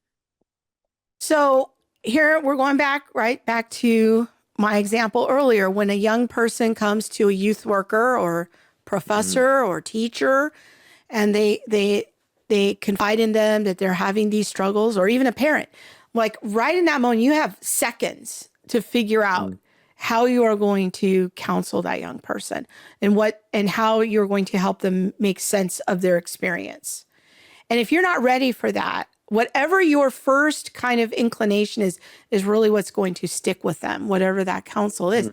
And if you're sending them a message of, well, this is just something you have to learn how to cope with, and you're referring to these ex-gay books by ex-gay people, they're going to go down a certain pathway and trajectory of how they're going to get counseled. If you're sending them to a club or a ministry of, a bunch of other people who are in that same boat, what kind of counsel are they going to get? If I look at Biola's website, I'm thinking they're going to do what you're describing, Andrew. They're going to provide transformative conversations, interventions, talking to them about sin, talking to them about sanctification, the Holy Spirit, exploring curiosity about, what is this about for me? What are the deeper issues? What could be the deeper structural issues? Maybe connecting to some issue, trauma in my life, like what's some needs, maybe a real need that's getting lived out in an inappropriate way, like exploring all that. I'm thinking as a Biola parent, if I read the Biola website, that's what they're doing. And I'm not convinced that the practices that's what they're doing, because a lot of the public language looks more like side B kinds of counsel. Now, of course, I can't know this for sure because a lot of what Biola does is hidden on these issues. They don't reveal it publicly. But I do find it interesting to go back to the Supreme Court case. I want you to talk a little bit more about that because earlier we mentioned the name of Michelle Willingham, who was involved in the founding of Sustinere, the first kind of gay safe space, to use their own words. She is she's still at Biola. She's the current director of the Biola Counseling Center. But she was actually involved in that recent Supreme Court case where they were evaluating the Colorado law that was trying to prohibit, quote unquote, conversion therapy. Maybe you can talk a little bit about that. Yeah, so when you have a case going before the court, you acquire different amicus briefs, which are friend of the court briefs, and they'll be submitted either in support of the petitioner, in this case, Kaylee Childs, who's trying to overturn the so-called conversion therapy ban in Colorado, or there'll be ones that are in support of the respondents, the state of Colorado.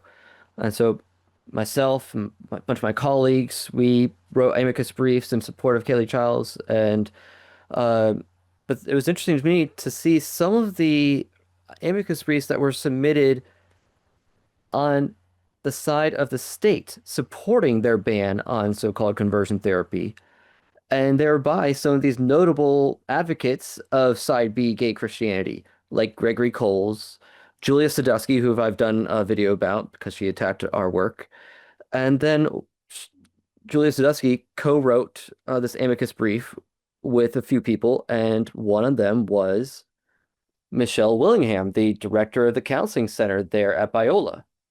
So this is very telling that you have the person who's in charge of training people in counseling, and or at least supervising counseling people, supervising the counselors that are learning, who is not just being passive to whether or not people have the right to obtain therapy that aligns with their values and helping them explore change in sexual attractions and gender identity confusion. It's one thing if you want to be kind of hands off with it, you know what, I'm not going to weigh in one way or the other. But when you're actually going to write an amicus brief in support of the ban to take away people's rights to obtain therapy that could help them in a life-changing, powerful way, that is very telling about where you stand. And not a good way. And here's where the slippery part of conversion therapy is just so difficult, but here's a fellow Christian therapist that does work very similar to your work in trying to help provide a place for exploration, healing, transformation. And again, nobody's getting electrocuted. Nobody's getting sent to a forced camp to have spells broken over them. Nothing like that is happening. That's not what this is. But that the head of the Biola University Counseling Center was writing actively in support of the Colorado law against so-called conversion therapy. That to me is a, at minimum, it seems out of step with Biola's positions. What's the trickle-down effect of that? If that's her position, how does that then impact the rest of the counseling and pastoral care that's being provided at Biola for students who are struggling with their sexuality? Also, just coincidentally, because I was researching something else, I came across Miss Willingham recently and saw that in her personal practice, on her personal website, not the Biola website, but on her personal website, she lists as one of her specialties is in LGBTQ. And so I don't think that it's a stretch to think that, that there's some incongruency there. The exact quote on her website or on a website that lists her, it's on mentalhealth.com. And it has a page for her practice. And it says she provides specialized support for the LGBTQ community. And so, it makes me wonder, it causes me to have some questions about it. The Biola University's Counseling Center is another one of the resources that Biola officially is supposed to funnel students through. One is pastoral care, which includes the dwelling. Another one is the Biola Counseling Center. But if this is the person who is overseeing the counseling center, I'm not sure that's going to be a transformative type of conversation. I'm not sure that that's going to be anything other than the side B, more of like, this is how you're going to have to cope with this.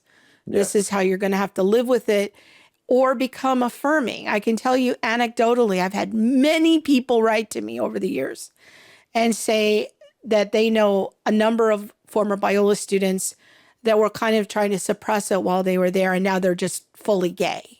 The RA that I interviewed yesterday, when he was an RA, he was an RA during COVID times. And he said that at least one of his fellow RAs, that everybody kind of knew that, oh, that person's a homosexual. But Biola put him in leadership as an RA. And then when he went home after COVID times and they emptied out the dorms and sent people home, he's like, the guy I interviewed yesterday said, oh, I could easily see on his Instagram, he was posting pictures with his boyfriend, kissing his boyfriend, like, and he was a Biola RA. And so Sorry, just struggling with it. That's to say, he was just outright. He was just in it out. Yeah. Yeah. So there's some kind of an incongruency happening between the position, the policies, and the practices. And I think that Michelle Willingham, for me, that leaves me with a pretty big question mark as to how students will be counseled. All right, we're going to move into the last bit of this. Well, this has been a long conversation, but this has been so good. I have enjoyed this. This might end up being fast, actually. It might end up being 2 parts. I don't know. But since we're talking about the culture, we're talking about the practices, I want to play a couple of clips from Preston Sprinkle. Now, I have avoided on my channel talking about Preston Sprinkle because, he's a pretty fierce debater, and I have no interest in getting to a public argument with him. But he is probably the voice that Biola has platformed the most when it comes to talking to students about giving them practical advice about how to help support their gay friends, for lack of a better term. And so I'm going to play a clip from a chapel, and I believe this was from 2020, so it was during COVID times. And again, you can go on the Biola YouTube channel and see all the Preston Sprinkle content. I'm just picking one thing that I thought was just very short and practical. And then I'm going to have you comment on it. So again, this is from a Biola chapel from 2020. And he's answering questions from the audience. So here's the first one. Here's another question. Can you talk more about the differences on side A, side B, side X views in the context of the LGBT conversation? Yeah. Let me stick with, side A, B, and X really have to do with issues surrounding LGB. Yeah. Maybe some aspects of T, some of Q is irrelevant for the I, and asexual, that's just, it's so sometimes the acronym is way too, it includes so many diverse questions and experiences that it becomes, I think we need to maybe ask, let's just limit this to same-sex attraction, same-sex marriage. So side A affirms, that means that somebody affirms that God can bless a same-sex union if it's in the context of marriage. A same-sex sexual union can be considered a marriage, and God would bless that. Yeah. Side B can be used in different ways. Typically, it simply means those who hold to a traditional view of marriage, or as I call it, the historically Christian view that marriage is by definition a union between a male and a female, two people of different biological sexes. Sometimes side B, though, is used in a more specific sub-context to refer to people who hold to that traditional view, but also are okay with identifying as gay. Yeah. So there's some people that hold to a traditional view who wouldn't say they're side B. Side X typically is associated with like conversion therapy, people who do pray the gay away, and if it doesn't go away, then pray harder or seek therapy. So I wouldn't say these cover everything. There would be people, let's just say in the, well, I don't want to name names, but there's people in evangelicalism who would not be side X, and they'd be uncomfortable with side B. Okay, so what do you make of this advice? Because again, he's speaking to students at Biola, and his advice seems to be kind of in the favoring the side B approach, and he would see, I think, somebody like you as being a conversion therapy guy, and that's bad, and he's trying to turn students away from that. I don't know. That was my impression. What are your thoughts? Yeah, of course that's what he's doing, and he's gaslighting to a degree when he tries to say, "Oh, side B just simply means you're not affirming," and some people use it to mean that you're affirming of the identity but not the behavior. I'm like, no, that's what majority of them mean by it. Don't say it's just some people, and that really he's trying to make it seem like there are really only two legitimate sides: side A or side B. The other ones are the fringe ones. Yeah, that's it. Kind of presenting it in that light, and it's a smokescreen. It's like not acknowledging that the common use of side B is that you are affirming the LGBT identity, if you want to just stick to LGB, and then you are not affirming of the behavior. That's what most people mean by it, because they are happy to use LGBT. Now, because of all the pushback over the recent years, you'll hear people like Preston Sprinkle start using SSA or same-sex attracted instead of using gay but the thing is, you'll notice the way they use the term SSA is they're using it as a noun, not for a personhood. Like, I am SSA, not this is an experience I have. Not that I experience SSA, but I am SSA. Oh, interesting. Okay. So you'll see them use even SSA as an identity. So because he realizes, oh, all right, we shouldn't use gay Christian as much. There's a lot of pushback. So we'll just say we're same-sex attracted Christians. But when you really understand how they're using it, you see they're still using it as an identity. But I think that what's interesting to me about this is that this has kind of been Biola's go-to guy for building culture and practices among their students. This is how they're discipling their quote unquote straight students. And I don't think there's anything straight or gay. I don't think that's a thing, but it just for lack of a better term, that's what they're doing is they're telling the well-meaning, compassionate students, this is how you love your gay Christian friends. This is how you do it. And so this is part of the practices. This is part of the culture building, is bring in Preston Sprinkle and have him talk to the students. Yeah. Okay, let's watch. Make notice too of the caricature he presents of the side X, which we would call the transformation stream or rebuild column. That's pray the gay away. Yeah, he did say that about you. You're just going to pray the gay away, and if it doesn't work, pray harder. Do you think that's a good summary of your approach? Like, I don't think that's what you're up to. That sort of stuff infuriates me. It makes me not take Preston Sprinkle serious because he's not treating us with the dignity and respect that he would treat someone who's identifying as LGBT. See how he overly nuances everything? He's willing to LGBTQIA, let me see. Well, I think it's more related to LGBT. He'll nuance that to death, but when it comes to what we do, he uses a low resolution perspective. He doesn't nuance what we do at all. He uses a broad strokes to discuss what we do. And so he's not a good faith actor, just being honest. Yeah, I appreciate that comment. All right, let's watch the next clip. Just a couple of seconds later, here was the next question from students in the audience. Okay, so here's another one. If I should not pray the gay away from my friend, then how should I pray for them? Pray that they would just cling to Jesus, whether your friend is gay, straight, bi, whatever, trans, if your friend is human, then pray that they would seek Jesus. Sometimes Jesus gets like a back seat in this conversation. It's really frustrating. We focus so much on questions about sexuality, which are super important, but there's a common need in humanity that we all need to cling to Jesus, have that encounter with Jesus, delight in Jesus, and follow Jesus. And you can pray that the gospel isn't God can make you straight, but God can make you holy. And whether you're gay or straight, we desperately need the grace and power of Jesus to pursue holiness. Yeah. So here again, we have kind of the confusing terminology to me of we're going to talk in terms of gay and straight.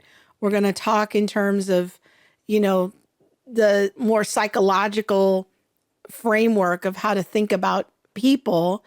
And, just pray for your friends that they cling to Jesus. This doesn't sound very transformative to me. This doesn't sound like a healing approach. This, like you said earlier, it kind of leaves people where they are. And I just wonder how many side B people really just migrate to side A. They just go the affirming route because it seems like it would be less hard. But I would imagine so. Yeah. I think it's slippery slope, but I know there's others who are diehard and side B. No, we'll never go that route. But okay. Maybe like Gregory Coles is a good example of someone who will never go down side A, but yet whatever. I take issue with how he's sort of presenting the way he's discussing it as if him talking about Jesus is like mutually exclusive, as if the other approaches aren't talking about Jesus. If you go to an Exodus conference, it's all about Jesus, or a Restored Hope Network conference, or Restoring Ministries conference, or Living Waters. Everything's pointing people to Jesus as our hope. But what you'll see is there's a reduction in this side B approach to what's required of us, or what is a hope that we have. It's not just that we have hope to be forgiven of our sins, grace to get through our affliction, our unchanging attractions, but there is also a hope of transformation in Jesus. Now, it might be through different avenues, like through prayer ministry or pastoral counseling or professional therapy, but God has a desire for you to be aligned with his actual design for you. And if you're not going to acknowledge that as something that's actually a part of what it means to become whole, and also there's this bifurcation of holiness and wholeness. It's like, no, they're together. You can't have holiness without wholeness, or vice versa. So yeah, there's just a easy sort of dismissal that he presents there of how part of what God does, part of the gospel is greater levels of integration and maturation.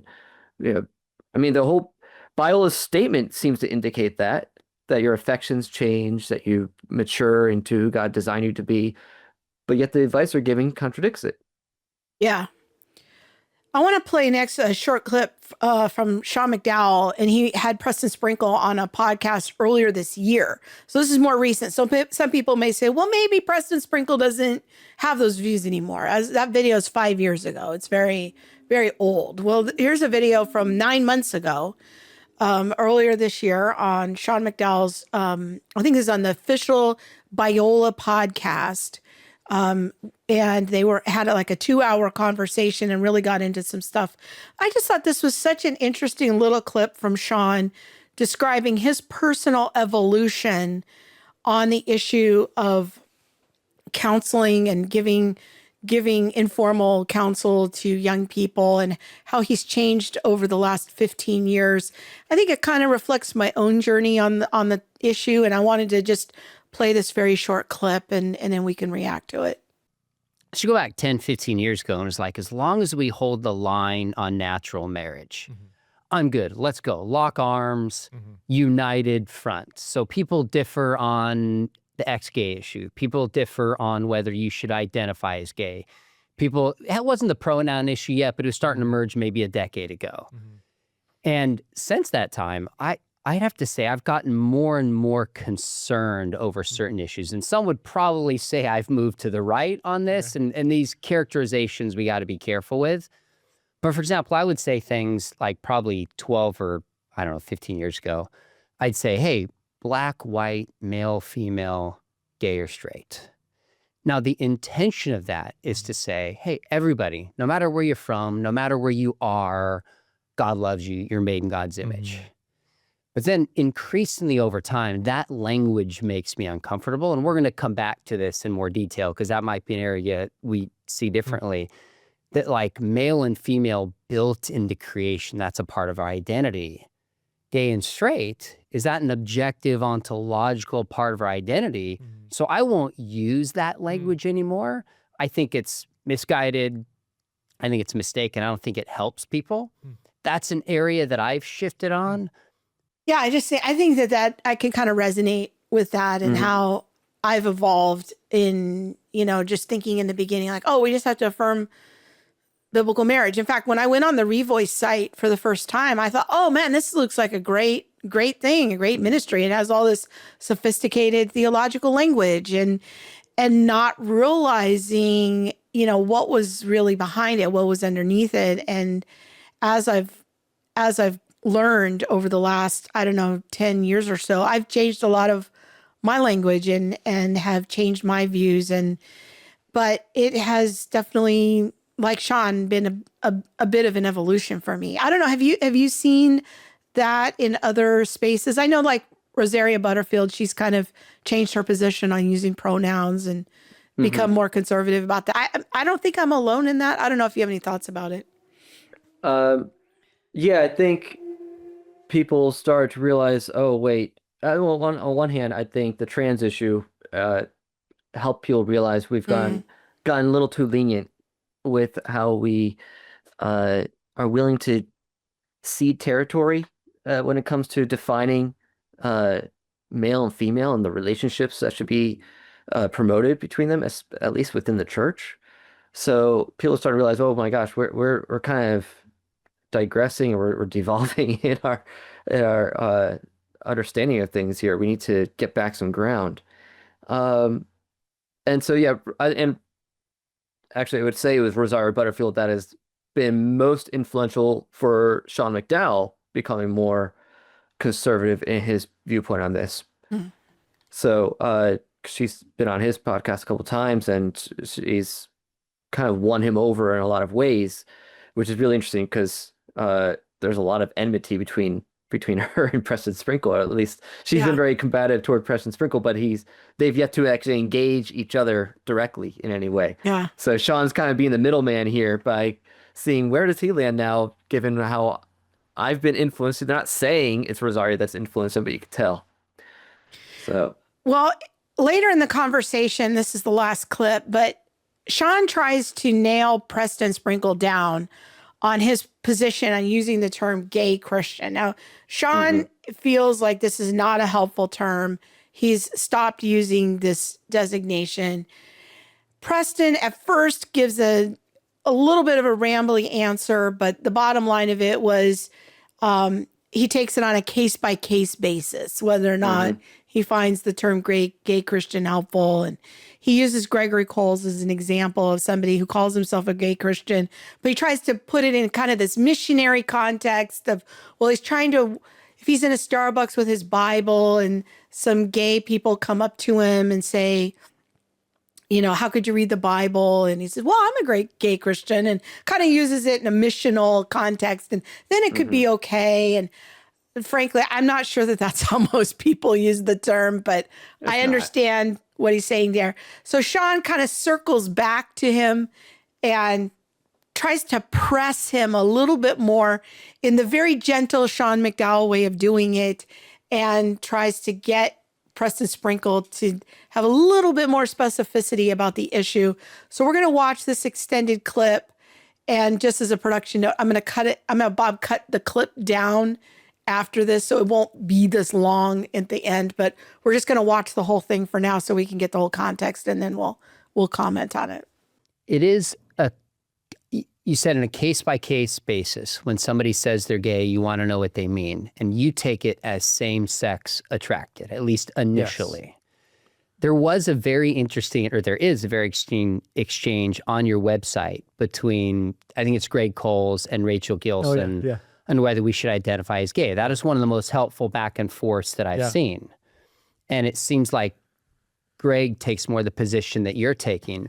And Rachel's like, look, in the shared space of where I act, and she's with crew on college campuses, gay doesn't mean same-sex attraction. Okay, sure. This is my identity, and what comes with that is a sense that I'm open to a same-sex relationship. Yeah. That's what it means. Yes. So there might be some individuals who mean that differently, but I'd say then don't use that term, because that's the shared space about how everybody assumes it. I agree, 100%. So when a Christian says, I'm gay, that's going to lend towards, I have two problems with that. Number one is it carries with it a certain sense of this is a part of my identity, and should it be, given what gayness may involve, and confusion with the culture over what gay is. So I guess for me, and this is, I think Rachel pointed this out, and this is another shift in my thinking, is there are individuals who'd say, I'm a gay Christian, but I don't practice it, I'm against same-sex marriage. And for a while I was like, awesome, we're redeeming the term, we have people who might open up the door for conversation. Now I'm going, no, don't define yourself that way at all, because our culture is gonna go, wait a minute, you don't mean the same thing by this that I even mean by it. So I think that's the problem. If you're assuming it means same-sex attracted, why not use same-sex attracted, especially, unless I'm mistaken about this, when the vast majority of people are not using it to refer to the same thing, at least outside of the church? I don't know. Yeah, I think context certainly matters. And I should have clarified that up front. I think there are certain contexts where if somebody is comfortable using the term gay, that they should not use the term gay, because it could lack clarity. It could be misleading if the audience is hearing something you're not trying to communicate. Let me give two quick examples. So like if, I'll just use Greg as an example. Greg's a good friend of mine. I'm sure you've chatted with him before. I've actually never met him. Oh, you never met him? Nope. Oh, seen him online, enjoyed his debate with James White, was interesting. But anyways, keep going. He wrote a book called Single Gay Christian. Going back to a point you made at the very beginning, Sean, it was endorsed by D.A. Carson, founder of the Gospel Coalition back in 2018, before this was an issue. And this is where Greg and I would even say, I haven't shifted at all. I think people have shifted in their heightened concern for some of these things. Anyway, celibate gay Christian.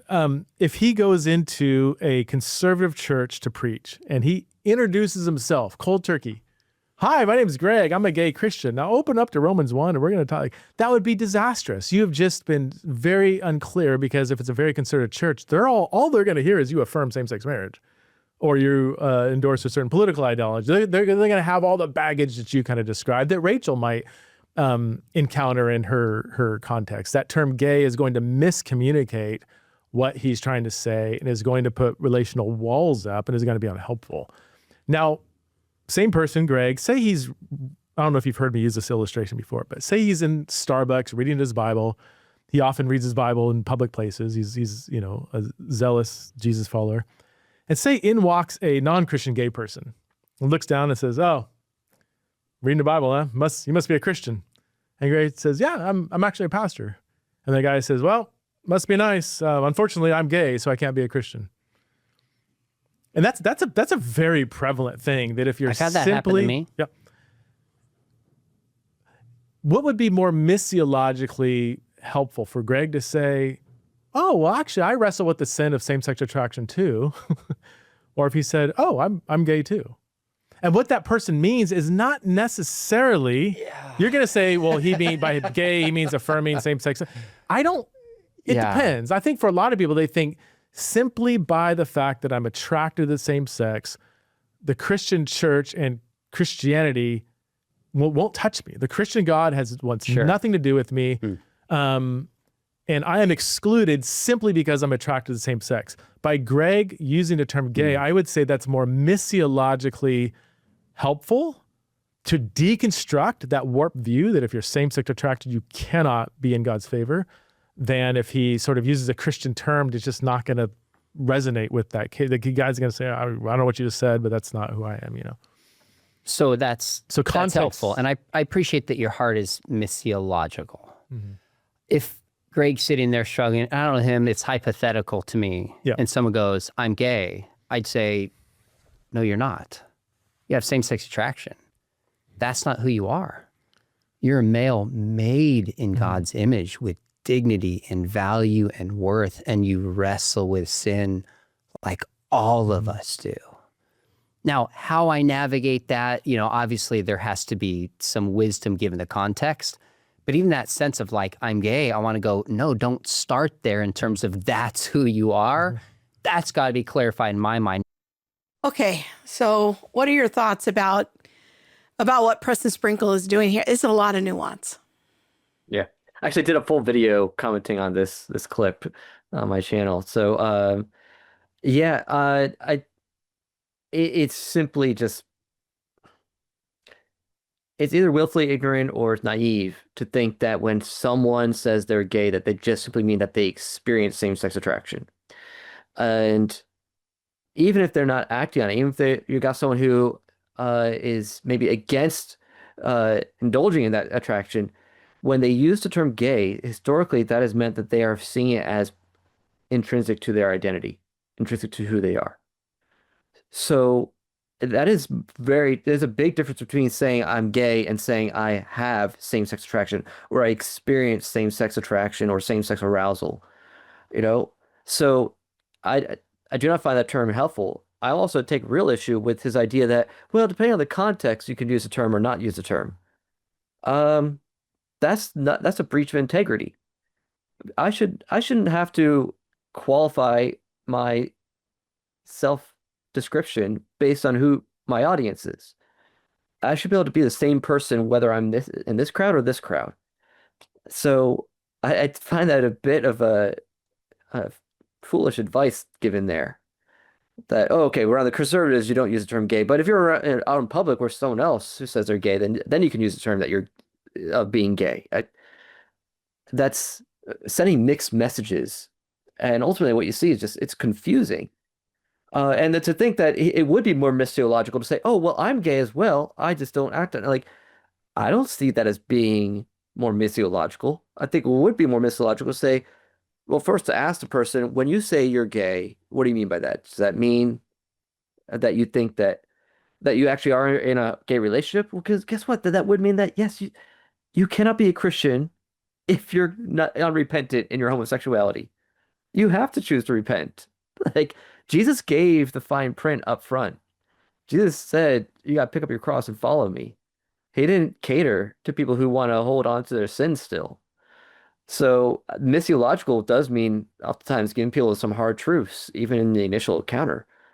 Now, I doubt most conversations would go that way, but I don't think it would be helpful to give them a confusing message by telling them you're gay, when most people think that means acting in it as well and approving of it in some way.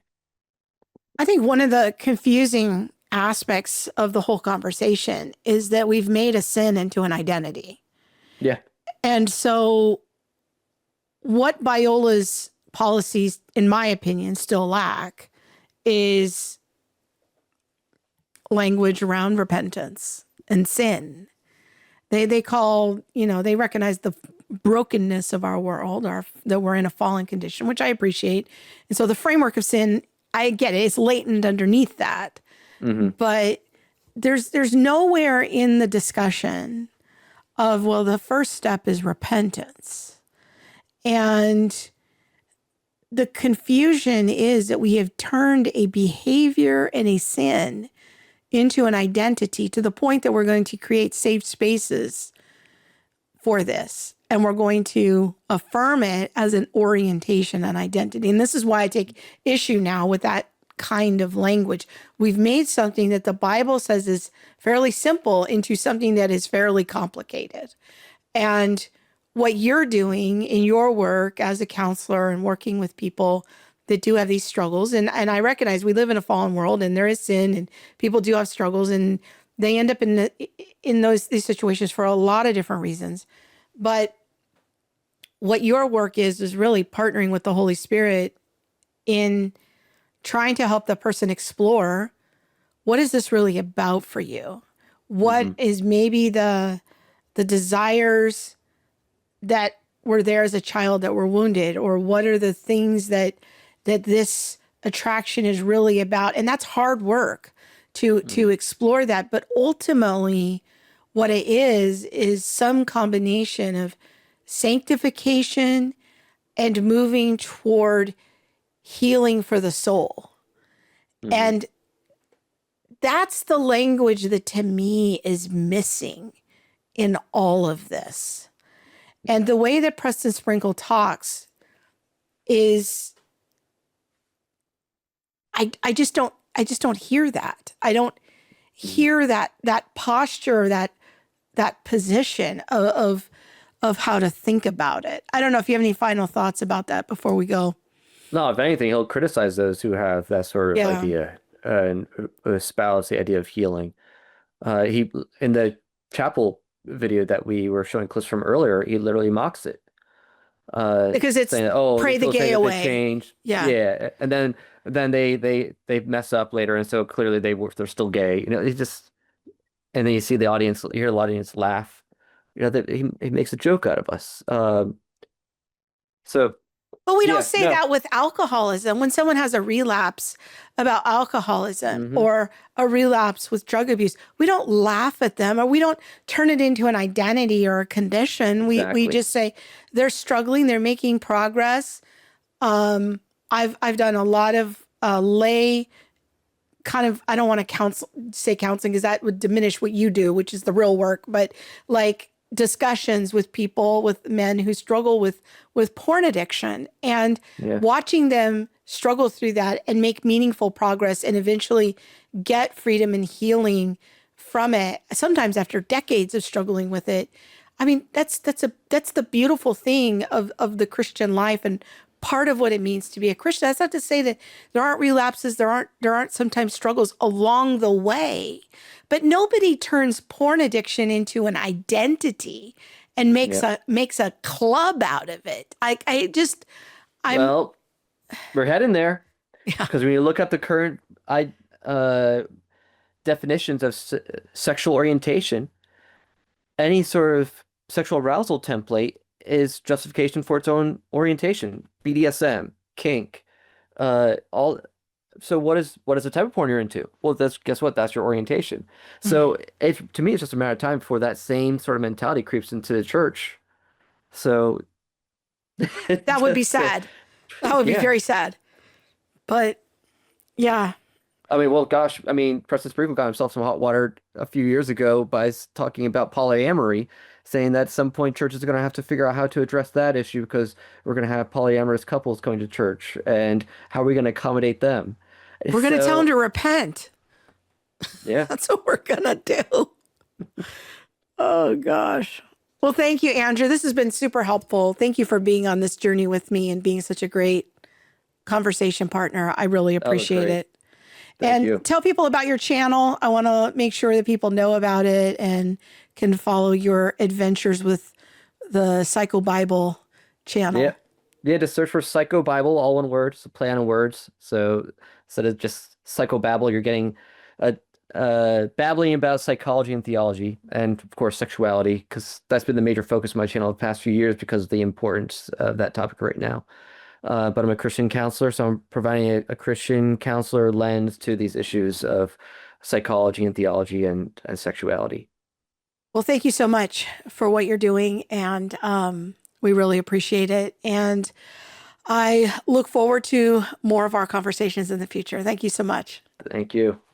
Well, friends, if you're still watching, I hope that you'll share out this video to people who are interested. And I hope it's just a case study for you on what kinds of questions to ask if you are an elder in a church, or you're a pastor, or a Christian school administrator, or You're putting together policies for your church volunteers on your KidMin team. You're a youth pastor who's trying to put together some practices and training for your youth leaders. This all has practical application for all of those environments. It's so important that we get out in front of these issues. We have a plan in place, not just a good, sound doctrinal statement. That's a start. That's a foundation. It's a necessary ingredient. We can't build a house without a foundation, but then we have to have policies and practices that reinforce and offer consistency with that statement of faith. I do look forward to your feedback, and you can write to me, as always, at info@centerforbiblicalunity.com. Thank you so much for watching. Goodbye.